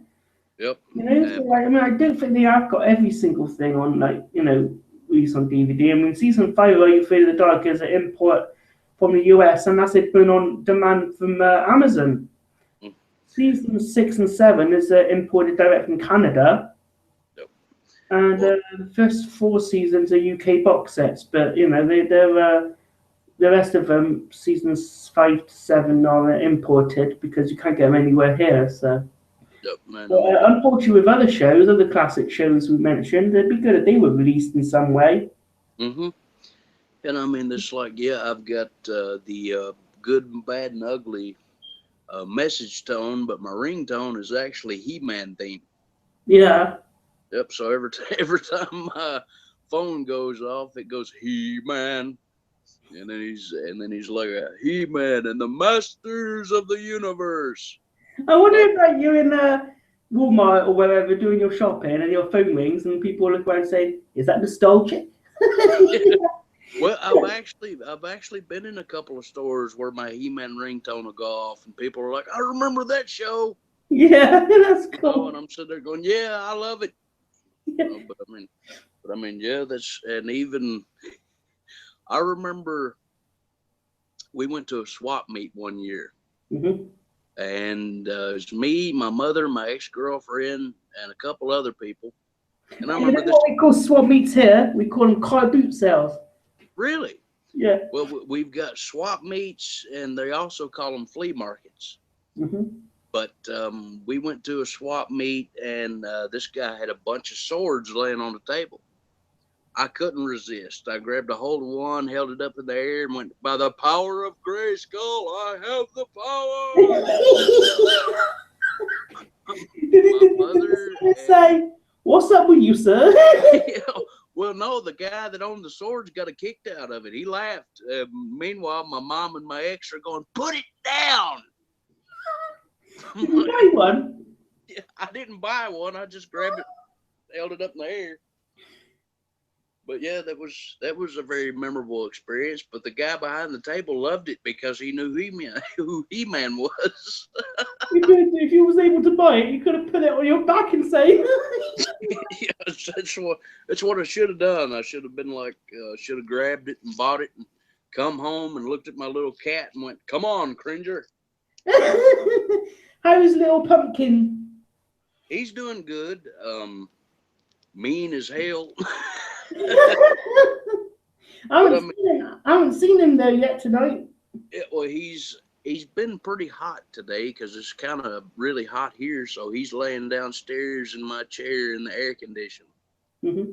It's So kind of here. It's kind of been here this week quite a bit. yeah, it's been awful here. I mean, the humidity level, awful. Mm-hmm. I mean, well, I mean, you got a brother that lives in Arizona, so you can imagine. This boy in there, he's a firefighter as well. So it's, Yeah, I'd say, well, that's pretty cool. I didn't know he was a firefighter. It's cool though. yeah, especially in the hot weather, you got to kind of be careful because you're gonna have fires caused by the heat. Mm-hmm. Yeah, because and that's a lot of problems that we have here in the States is people will smoke these things and throw them out their windows and cause forest fires because we're so dry. Oh, sorry, said he removed it. Removed that comment from earlier, but I said that was actually me. I deleted it. Okay. All right. Yeah. I mean, I found out that there's any. I like to keep all the decent, good questions, good comments. But if I see anything that's like, oh, okay. Solly says here, "All right, guys, time for me to sleep. Night." Night, Solly. Night. Thanks for being here. Yeah. Good night, Solly. I hope to see you again soon, my friend. Hopefully, you'll be able to come in with us one time as well, or whenever. Yep. Yep. But yeah, I should have bought that sword, James. I'd probably still be walking around my living room going, "Come on, Cringer." Who's Cringer? Cringer is actually He-Man's panther, his tiger that he has. It's his pet tiger. But when he transforms into He-Man, Cringer becomes Battle Cat. I thought it was the name of your cat from years ago. Well, no, see, the cat that I had years ago, is her name was actually Shadow. Okay. But I was still, she had the stripes and stuff on her, and I was like, she looks just like Cringer. What's your memories of the movie Neverending Story? When I was a kid, I absolutely loved it, but as I got a little bit older, it's just that some of the magic, and that's something I think that every adult goes through. The movies that used to bring magic when you were a kid Mm-hmm. kind of loses its touch after you grow up a little bit, Yeah. because you're always sitting there with in the back of your mind thinking, yeah, this movie brought me great memories when I was a kid, but it's nothing like real life. Mm-hmm. Have you seen the remake of Poltergeist yet? No, actually, I haven't. Um, what can I say about that one? The only thing I can say about that one is that it's just a modernized version with obviously different actors. Hmm. And because it's been made modern, it's not that good. Yeah, that's the problem with a lot of movies I've been seeing. The movies that came out in the early '70s and '80s, every remake has got to modernize the stuff. Yeah, it's like in the modernized versions, it's got cell phones, like all iPhones and internet going around on them all as well and stuff. Well, I think that's one reason that I didn't like Nightmare on Elm Street. Hmm. Because that's all it is a, you know, Freddy playing being played by a really bad actor, and then you got all these teenage kids with cell phones and computers and all this crap, and Freddy starts attacking them through the computer. I'm like, no. And what about the just in recent years? How about movies that are made through computers? Kind of like a film I got called Unfriended.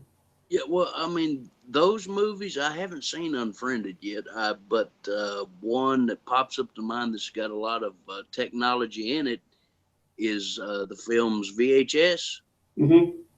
which it was bound to happen because there's nobody in the entire universe nowadays that don't have a cell phone in their pocket. Yeah, Yeah, I mean, you ain't gonna meet. I mean, that's why people still have home phones, yeah, because I mean they're both basically. I mean, when I was a kid and watching Nickelodeon and Disney Channel and stuff, you could go downtown in my town. There was a phone booth on every corner. hmm, Now, nothing. And but also when I was watching Nickelodeon and Disney Channel, I could hop in the car with my grandma and we go down the street to the thousands of movie rental places and get out and go in and check out what they had. If this store didn't have it, the next one down the road did. yeah. That was great. But yeah, but now all that's went. It's like the digital age, and it was taking all the video rental places away from us. All the which best things we love doing, and which is one thing that I will probably always hold against Netflix and Voodoo and all those places with a computer. I will always hold it against them because, yes, they're pretty cool to have, but it's always in the back of my mind. And excuse my language, PG-13, but I'm thinking the whole time, these bastards are the reason that we don't have any video rental stores anymore.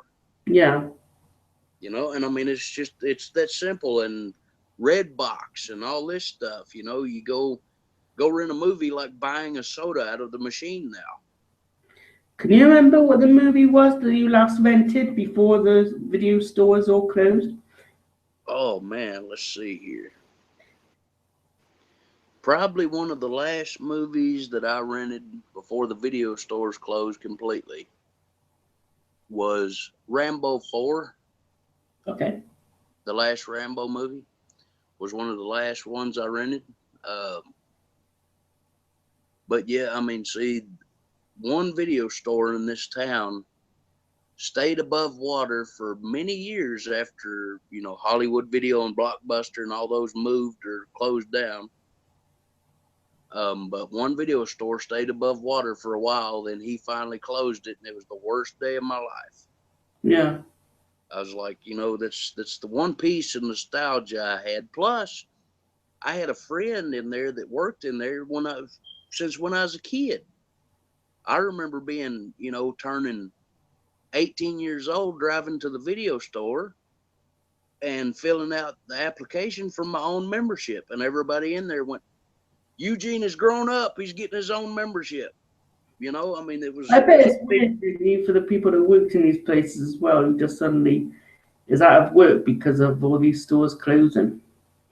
Yep, but I mean, that's one memory that I will always remember and cherish, because it wasn't a big deal to a lot of people, but these guys in the video store watching me grow up and me coming in there going, yeah, give me an application for my own membership, because you had to be 18.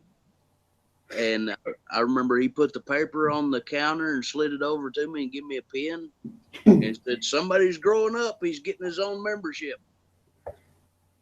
Okay, I'm going to say a little story now.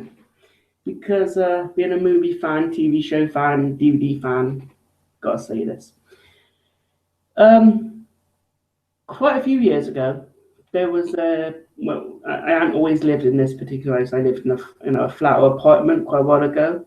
Yeah. And I had a local video store called Enterprise Video. Back then, I had this fascination that I like to have a video store myself. Like it was an interest. It was a fascination at the time. Mm-hmm. I actually, it was a bit of fun. I created a video rental website and let my brother-in-law and sister go onto the website. They can look at my list of movies available, send me an email. They tell me what title it is they want. I get it out of my collection and then let them borrow it. They give it back to me after a certain amount of time. So it's a website based on kind of like, standard video stores, but I didn't charge for it because it was a family-based thing. But I got to know the person that was working in our local video store at the time. Yeah. So in all video stores they have like their own DVD, VHS covers because with their own video store inserts in, so they give you the videotape in their own case so that the actual case doesn't get stolen. Yeah. With the movie, so that when you return it, they can put it back into the case or whatever. And I asked this question: would it be okay if I have some of the blank video store inserts to put in the slides, put inside video cases to make it look as though it's a proper rental case, like you lent out to my brother-in-law? And then yeah, we can let you have a few of those, and if you need any more, just come back in and ask us for some more. And I did that. That was cool for a while. But as time went on, I thought, I'm using another company's,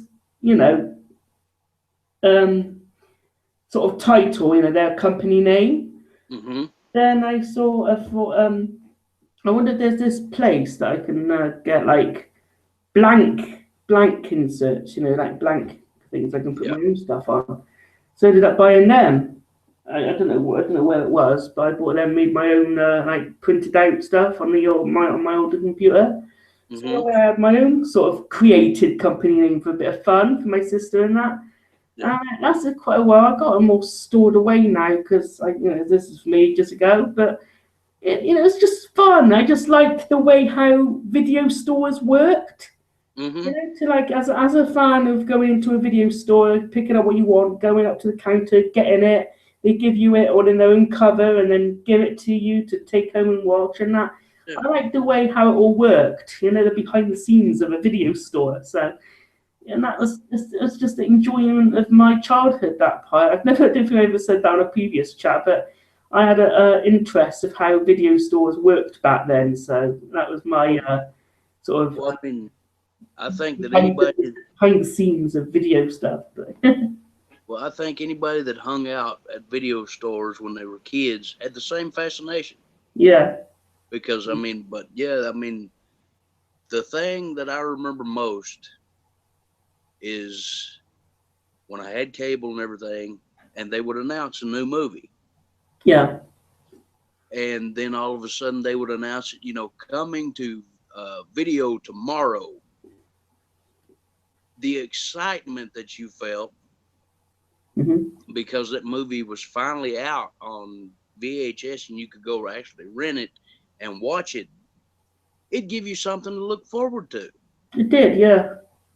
And I mean, and you would have to be a fan of video stores back in the old days to understand that excitement, because I mean, I remember like it was yesterday, that film right back there, Friday the 13th, Part 7, The New Blood. I remember sitting in the middle of the floor one night, and we was watching TV, and all of a sudden you seen a commercial, and you just seen a hockey mask kind of spinning, and then it stopped, and then it said, Friday the 13th, Part 7, The New Blood, out tomorrow. My jaw dropped. Yeah. And then you couldn't wait to go the next day to get it or see it. Yep, and that was the first thing I did. I run to my grandma and grandpa and went, can I go to the store tomorrow? Can you take me to the store? It's coming out tomorrow. My grandpa would be like, yeah, dude, I'll get your grandmother to take you to the store tomorrow to get it. So, and that's the way it went. I mean, I remember particularly two good memories I've got. Friday the 13th, Part 7, and Ernest Goes to Camp actually came out within like 2 weeks of each other. So I remember... You were able to put them together, did you? Yeah, I remember very clearly going and renting Friday the 13th, Part 7, and Ernest Goes to Camp. So I remember renting those two, and I was just so excited. And then I watched them, and they were really good movies. And I mean, how many nights were you able to rent your rentals for? Usually, well, in American, usually it depended on new releases were usually like $3. And old releases was like $1. And I remember one video store, I remember they made all the rentals 79 cents, and you could keep them for 5 days. Well, that's good. Yeah, so I remember very clearly going into the video stores, renting those, and it didn't matter because you could always scrape up 79 cents. I don't know how much they were here, but I think you could update, rent 2 movies or 1 or 2 movies for 3 nights, I believe. Yeah, it's like, we didn't actually have a limit, I don't think, unless it's like 10 or 11. I mean, because I went to video stores that had movies for $1, and I'd rent 5 movies for 5 days each. It's like I think the first ever movie I rented has to be Ghostbusters. Oh man, if I had to sit there and actually think what movie I first rented, I cannot remember. I guess it would have been that for me. There's no doubt about it. Maybe there is, I don't know, but that's the one I'm thinking it might have been.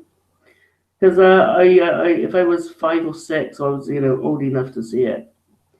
The old VHS, the old either Betamax or VHS, and they had this. They had trailers on, but the very first trailer was like Coca-Cola trailer saying, "Get yourself a Coke, relax, enjoy Ghostbusters, but first watch these trailers to do with other movies." And then the voice would come back up again and say, "Now the movie's about to start." That's something along those lines, and just tells you when there's a trailer coming up and then going to be the movie afterwards. Yeah, but talking about nostalgia, I remember having a little extra money, go rent some movies, get a 12-pack of soda, get a pizza. Your night was made. Yeah. Would that be like the perfect Saturday? That was like the perfect Saturday. Still the perfect Saturday for me. Yeah. And that's another thing too, is But talking about memories of that one particular video store, like I said, I used to rent there all the time. I remember going in with my grandmother and looking up at the top of the shelf and trying to reach for Chainsaw Massacre. Yeah. And my buddy that used to run the store, Rob, said that he remembered that. He said he remembered me reaching up for the horror movies. And he said as time went on, I'd go in there and, I could barely reach it. Then I could reach it. The next thing you know, he says, you're towering over the shelf. So he was, but it was good memories for him because, he watched me grow up. When you used to say in the other video, in the other past chats, it was said that the video store has a certain smell. The video stores always had a certain smell. I mean, that's like for me too, which I'm absolutely terrified of, is the first thing for me that I love is movies. Mm-hmm. The second is books. The third is music. Anybody knows that a video store always had that special smell. It kind of smelled like candy, popcorn, and usually when they got the new releases in, it smelled like brand new cardboard. Yeah. So, I mean, with all those smells together, you'll never forget the smell. And I mean, it's just like a library. You can walk in, it's got a certain smell to it. Books have got a certain smell to them. Like when you buy a brand new book, even, that's nice. Yep. So, I mean, all those have certain smells that you'll never forget. The human here says, bedtime for me now, guys. Catch you next week. All right. Take it easy, Omen. Have a great night, my friend. Take care, Omen, and I'll be watching The Mummy tomorrow. Look forward to it. Have you seen The Mummy by Hammer? Years ago. Yeah. I might do a review of it if you like, when I've seen it. Yeah, sounds like a good idea. And then Solly says earlier, no problem, see you guys. Oh, right, that's when he said when he was going earlier. Mm-hmm. But yeah, looks like Ashley couldn't make it today. You sure about that? We've gone down to one viewer now. Yeah. Well, I'm sure he'll be watching it later. So, hey, Ashley. Yeah, if you're watching later, Ashley, hello from the future. Yeah, which will be Back to the Future by the time you watch this. Yeah. What's your plans for tomorrow and the week ahead? Probably, I might catch up on my movies. I actually watched Paranormal Activity: The Ghost Dimension. Mm-hmm. A couple. Is that the latest one? Yes, I actually watched that a couple nights ago. I'm planning on doing a review of that one, and also checked out The Witch. Are they good? Not to me. No. I mean, it's the thing. I mean, the way people are making horror movies now is just, the things that they think is scary is just really, really weird. How weird?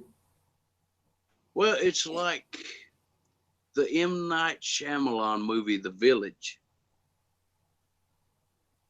That movie, I fell asleep through.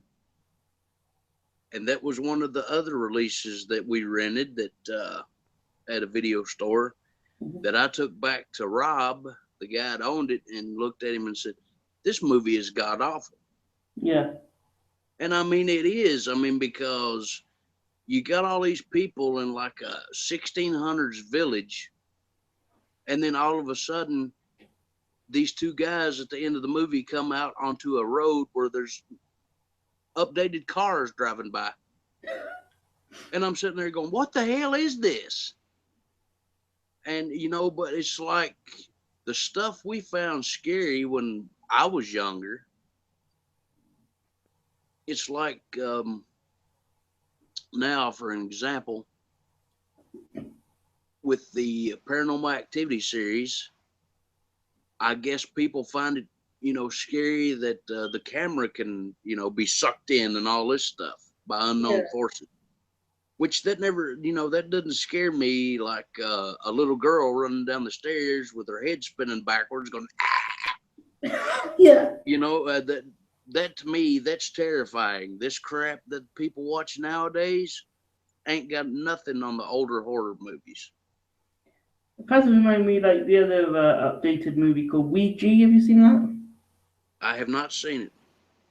I've heard of it, but I haven't seen it. It's kind of those ones where somebody loses someone or a friend or something. And they get a Ouija board to try and talk to the friend, but instead contacting something else. Yeah, I mean, well, and that's the way a lot of movies are doing nowadays, is because it's always based on a friend passing away, and the friend is trying to communicate with other people, and there's ghosts capturing them and all this stuff. Yeah. I'm like, it doesn't hold a candle to, a little girl being possessed by the devil. Mm-hmm. I mean, that to me is just freaky. And speaking of a Ouija board, I'll have to show you mine next week. You've got one. I have got a Ouija board. But that's the thing that people don't understand. There's a way to open it, and there's a way to close it. You never use a Ouija board in your house. Okay. Because that is one of the very first warnings they give you. Do not use it in your house. So I'm like, okay, well, I'll take it out in the woods and sit there with it and sit there and fool around with it. 5 minutes later, be like, what if the thing follows you back to your house, though? That's what I'm saying. I mean, my girlfriend actually bought a book on the rules to a Ouija board. So, I mean, I don't know. I'll probably check the book out soon, but I'm not going to use it at the moment. Because... You've seen the Paranormal Activity 1, they use a Ouija board in that. They leave the house, the people that are on the movie. It can catch fire. Yes, it does. And, of course, everybody at the movie theater, oh, God. I'm sitting there going, this is stupid. Yeah. I mean, that's just me. I mean, there's people like, oh, God, it caught on fire by itself. Yeah. I'm sitting there going, is this supposed to be scary? Be aware of yours, though. Don't use it in your house. It might happen. No. Like I said, I'd probably come there and walk on the moors at 12 o'clock in the morning before I'd use a Ouija board here. You ought to use your Ouija board on the moors. Yes. Almighty Ouija board, am I going to get attacked by an Englishman who is a werewolf? Tell me now. And the Ouija board probably be like, shut the hell up. Or did spelling something. Yes. I mean, movies nowadays are getting sillier, aren't they? Especially with horror. Yes, they are. I mean, well, like you brought up, the Poltergeist movie. Poltergeist was scary back in the 80s. Yeah. I mean, but now it's modernized. Now it's like the only difference, where you explained it to me, in my opinion of it, I formed this opinion of it with just the short time we've been talking about it, is it's like, okay, ghosts and stuff have kidnapped the little girl and drug her into the TV. Mm-hmm. But now it'd be, oh my God, ghosts have took the little girl into the TV. Let me get on Facebook and post it. That's all it is. And I mean, back then you had all these people running around, in circles going, what the hell are we going to do? How are we going to get her back? What are we going to do? And now use the wardrobe and try and suck her back through that way. Yeah. And then all of a sudden now it's like, oh my God, she's in the TV. Ghosts have got her. Grab your phone, take pictures. Let's post it to Twitter. Yeah. But I mean, that's just the way it is. But yeah, next week I'll show you my Ouija board. Let's not use it though. Not going to use it. Not going to use it. Does it look scary?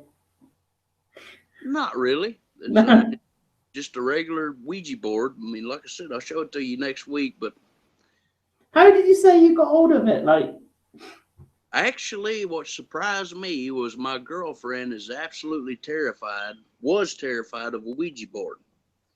Tell And you I what, you told, get your. I'll get. I need a proton pack. I need a proton pack. You use a Ouija board, and if whatever comes out of you using it, I just blast it.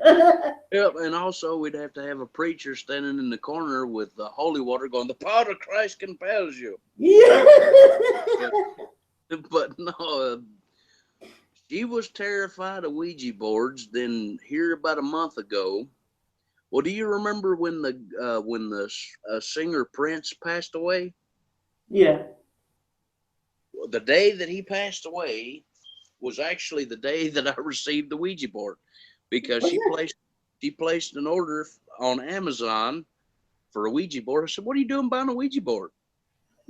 She said, "Well, I wanted to check it out," and she got this book that tells you the rules of using the Ouija board and stuff. But the Ouija board she bought, I used to have when I was a kid, and me and my cousin Melanie used to sit in the middle of the floor and play with it. Mm-hmm. And I guess the reason that nothing bothered us then was because we were kids and we were dumb. But it has actually been proven numerous times that a Ouija board, if you mess with it in your house or you don't know what you're doing, it can open and it can bring forth, darkened spirits. Mm-hmm. So, but she wanted to get one, so she bought it and she sent it here. So, Do you believe in it? yes, I do because I've had friends that have messed with the Ouija boards. One of them's the guy I've played music with, and me and him actually messed with it one day, and the next day we were playing. We had rehearsal playing music in his basement, and we were playing music, and we look up and there stands this about 5 or 6 year old kid that looks like he was wearing clothes made in the 1800s, and he looks at us and smiles and runs away into another room. Me and Matthew stop playing music. I turn my volume down on the guitar. He quits playing drums, and we look at each other and go, "Who the hell was that?" We get up, we go into the other room. There's nothing. You saw a spook. It made my hair stand up. It made Matthew freak out. We didn't rehearse music for about 2 weeks after that Mm-hmm. because it terrified us. Because I mean, I could see him as clear as my hand. If you'd been there, you'd seen him. You'd probably spoke to him Yeah. because I mean, we were playing and I was playing guitar and had my head down, and I look up and I see this kid smile and take off. And That's spooky as hell, man. oh, trust me, it was. Yeah. Matthew quits playing drums, and I look over at him. He's white as a sheet. And I was like, "Have you ever seen that kid before?" He's like, "No, but did you see what he was wearing?" I said, "Yeah, I did." We get up, we run to the other room. There's no doors, no nothing. It's a storage room with just concrete, and nothing's there. So, needless to say, we walked in there, stayed about 5 seconds, looked at each other, said, "Let's get the hell out of here." If I was there as a Ghostbuster, I would have saved you. Yeah. But I mean, we actually quit playing music that night, went upstairs and went out on the front porch and stayed outside the rest of the night. Wow. Yeah, and I mean, but yeah, we've seen that. We've heard people talk to us and all kinds of stuff. Have you had anything strange like that happen recently? Like recent years? In recent years, here, I've never, well, yes, I did have one thing happen at the old house I was at. Um, when before my grandpa passed away, I used to sit on my bed and get my stereo and put my headphones in the back of the stereo and listen to music most of the night. Yeah. Well, I like, hard rock, heavy metal music, so I'd crank the volume up to its top with the headphones and listen to the headphones. I take my headphones off, put them on top of the stereo, and pause the CD that was playing, and I go in the kitchen to fix me something to eat. Mhm. Well, about 5 minutes later, after I've got the one piece of bread and the peanut butter spread on one piece of bread,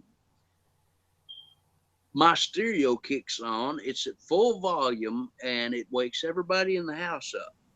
Mhm. My grandpa went, he rolled over and went, "What the hell are you doing?" I said, "I'm not doing nothing." I said, "I just made a sandwich." So I run in my room as fast as I can. My headphones that were on the stereo are now on my dresser, curled up and put away. You're right. That freaked me the hell out. Because you Because, remember not even doing that, yeah. yeah, because I run in there and I stop the CD and I'm looking for the headphones. I'm looking all over the bed for them because I figured maybe the cat or something might have knocked the jack out of the back of the stereo. And I start looking, I'm like, where the hell are they? And I look over, they're on my dresser, put as neatly as you possibly could on my dresser, in the middle of my dresser. Jeez. I'm surprised my mustache didn't go white. Oh dear. But I mean, it was freaky. I had that happen, and I had a really bad experience before my grandmother passed away. See, she passed away at home because she didn't want to pass. She didn't want to be in the hospital. Yeah. So they said, there's nothing we can do. It's just a matter of days. Well, I remember very clearly one night going in my room and going to bed. This is at the same house that the headphones happened. I remember going to bed. I was probably maybe 18, 19 years old. Well, I might have been 17. I don't remember which, but I was laying in bed and just had closed my eyes. And then I opened my eyes up and I raised up in bed to scratch how you do if you get an itch or something in the night, you rub your eyes. Yeah. And I looked up in the corner and there was a shadow that I'm going to say was probably about 8 feet tall in the corner of my room with its arms out and its head down, and it started moving toward my bed. Mhm. I screamed. Yeah. And the door opened. My grandpa and dad were standing there, because they come over and stayed, to help with my grandmother. And I'm sitting there and I screamed, and everybody said, "Oh, you were asleep." I was not asleep, Mhm.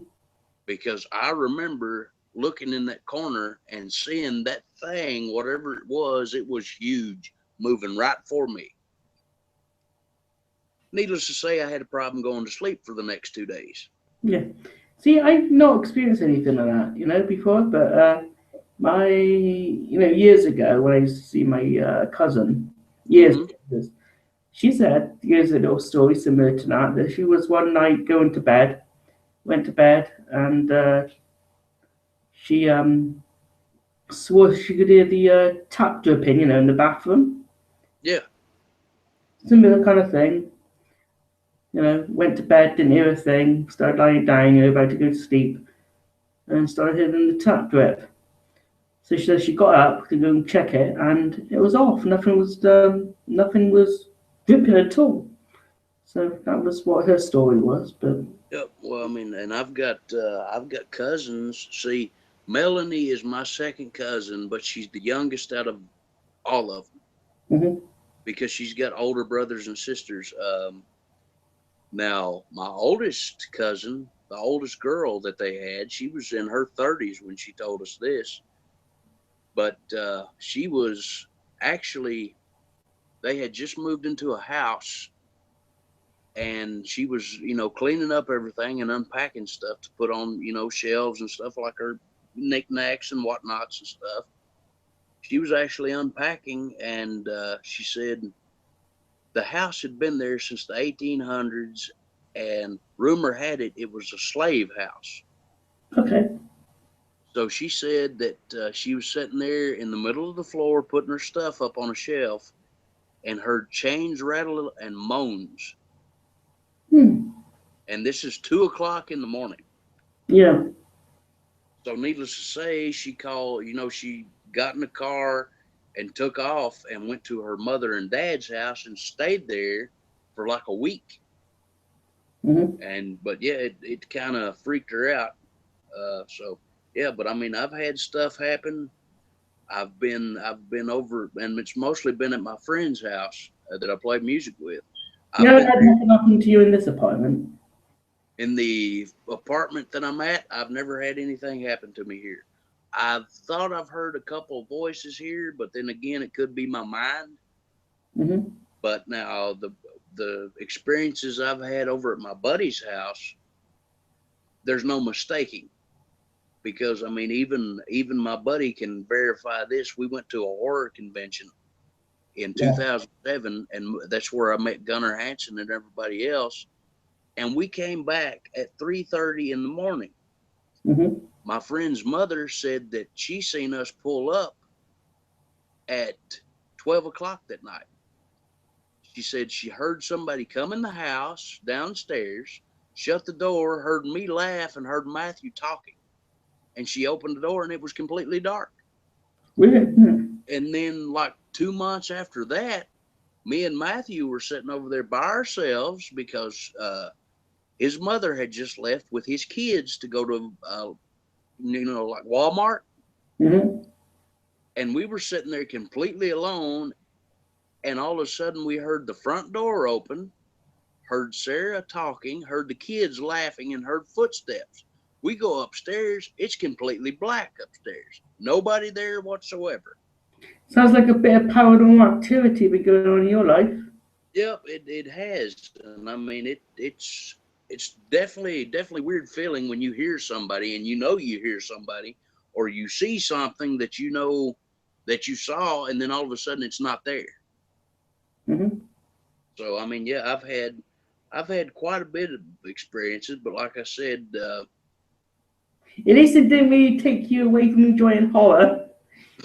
It never took me away from enjoying horror, because the way that I look at it, any spirit that tries to contact me, or or anything like that, the way that I look at it is, you got to have your mind where you're not going to harm them.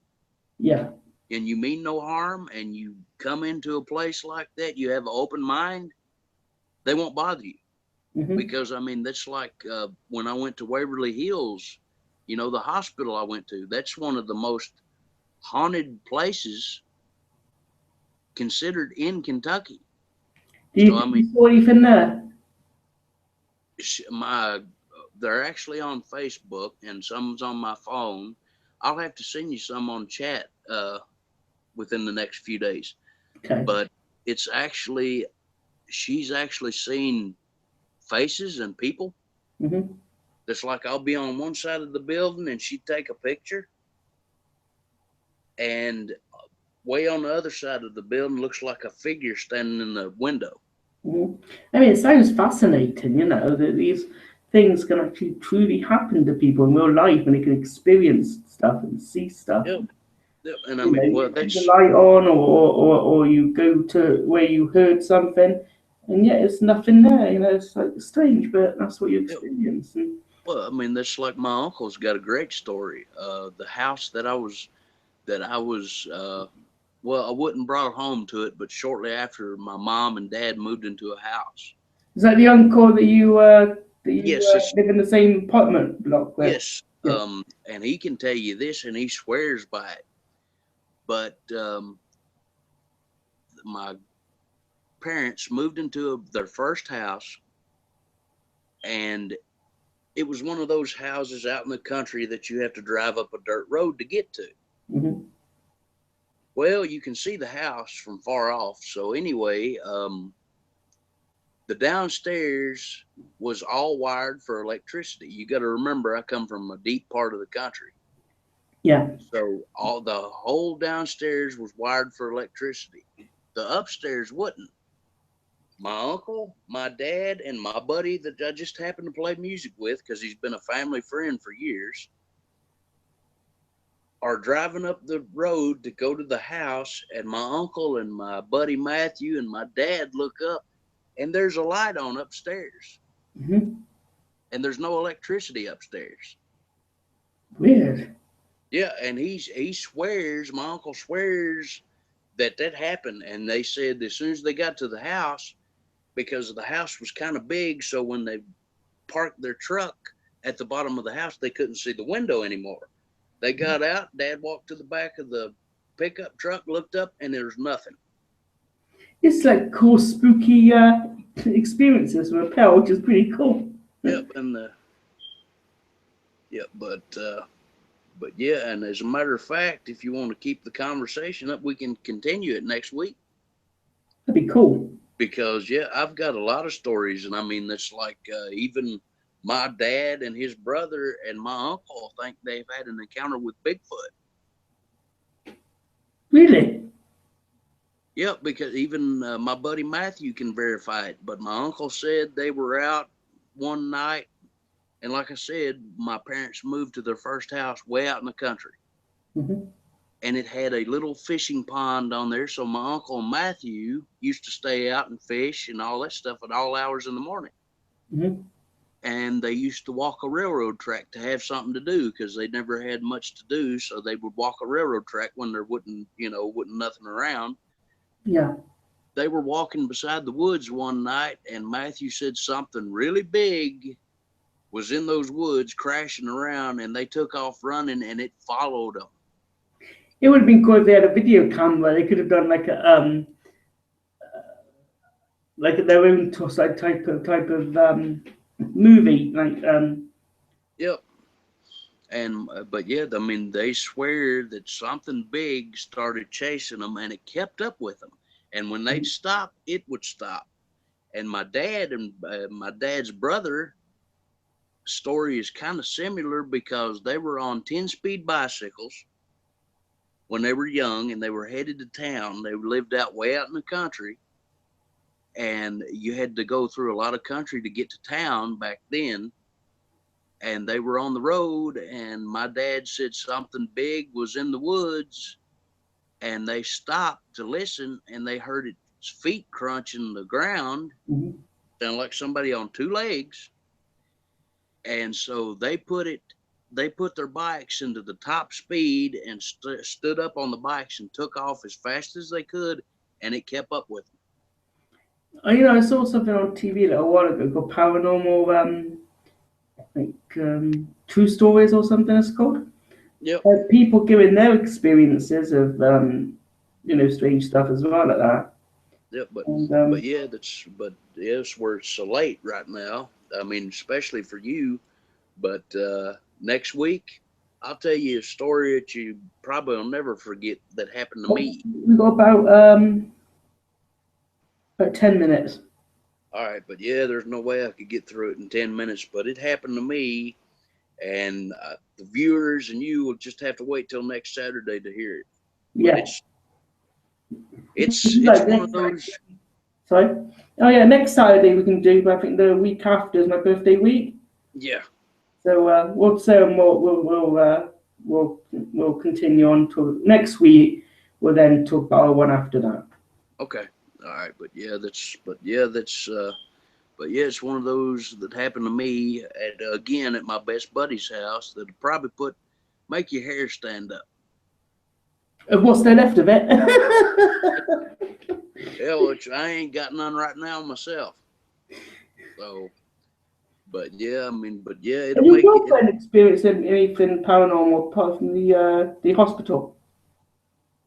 Apart from the hospital, we were at a place called Lilydale in New York, and this was here recent. It was last July, and like I said, if the time allows it and everything next week, I'll tell you more about that. But that was an experience I'll never forget. Mm-hmm. So I mean, yeah, it's definitely there's stuff. I mean, if anybody sits there and says that they can explain stuff, there's no way, because there's so much stuff that nobody can explain. Are you going to watch any movies tonight?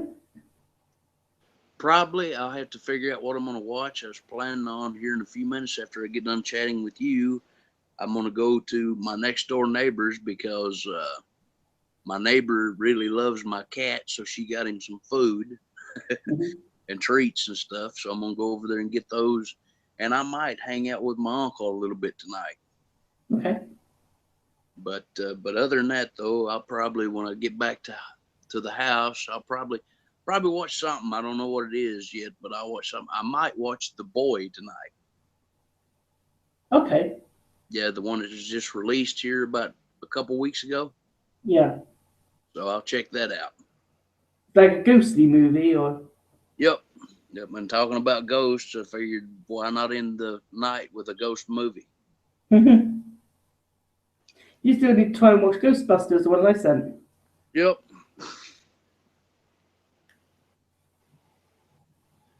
But yeah, I've enjoyed this chat tonight, and I hope everybody watching enjoyed it.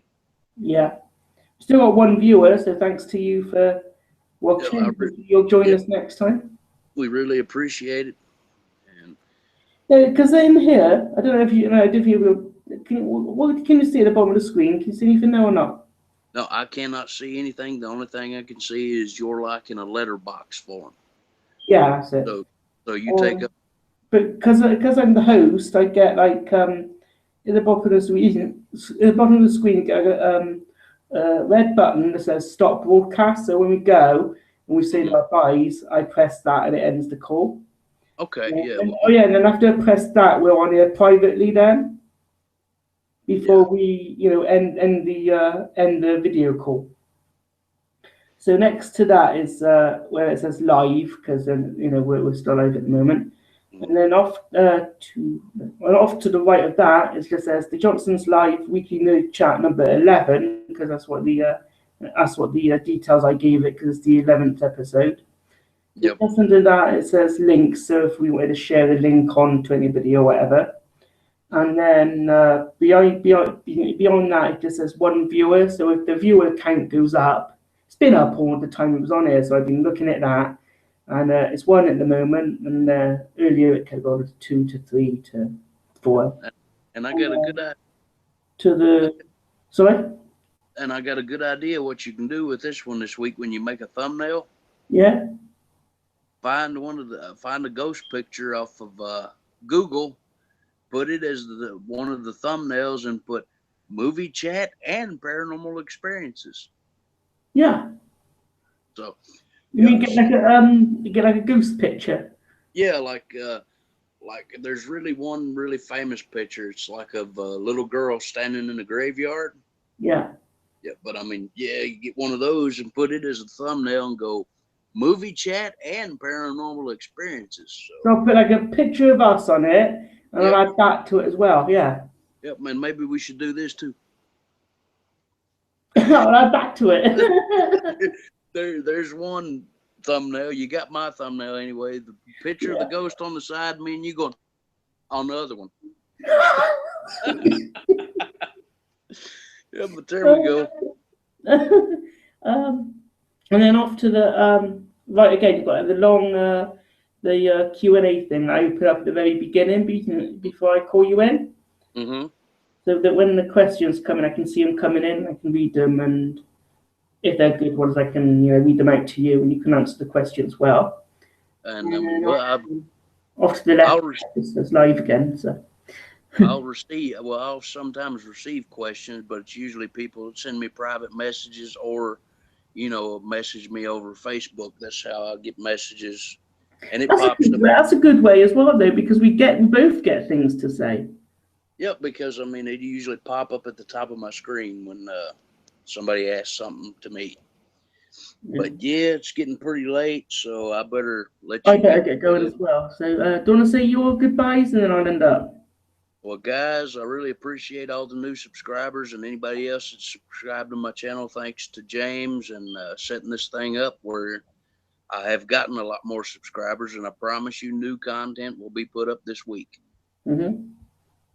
And congratulations for those new subs. Thank you, James. And like I said, I really appreciate it. And like I said, my girlfriend's moving in. She'll be here in about 2 weeks, but the weekly chats will not stop. Okay.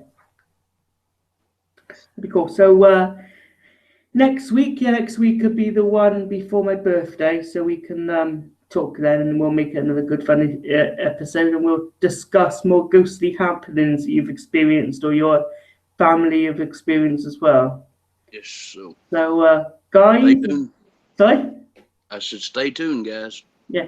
So until next week, guys, it's getting late here now, as it's almost, what time is it there, by the way? It is 7 o'clock here. Yeah, so you're early evening, aren't you now? Mm-hmm. Early evening for you and get to late evening for me. So, guys, until next time, goodbye and take care. And as always, if you haven't seen this live, enjoy it in the future, which if you're watching in the future now, I hope you enjoyed the show still. Yes, and Pumpkin says, watch us. Ah, there he is.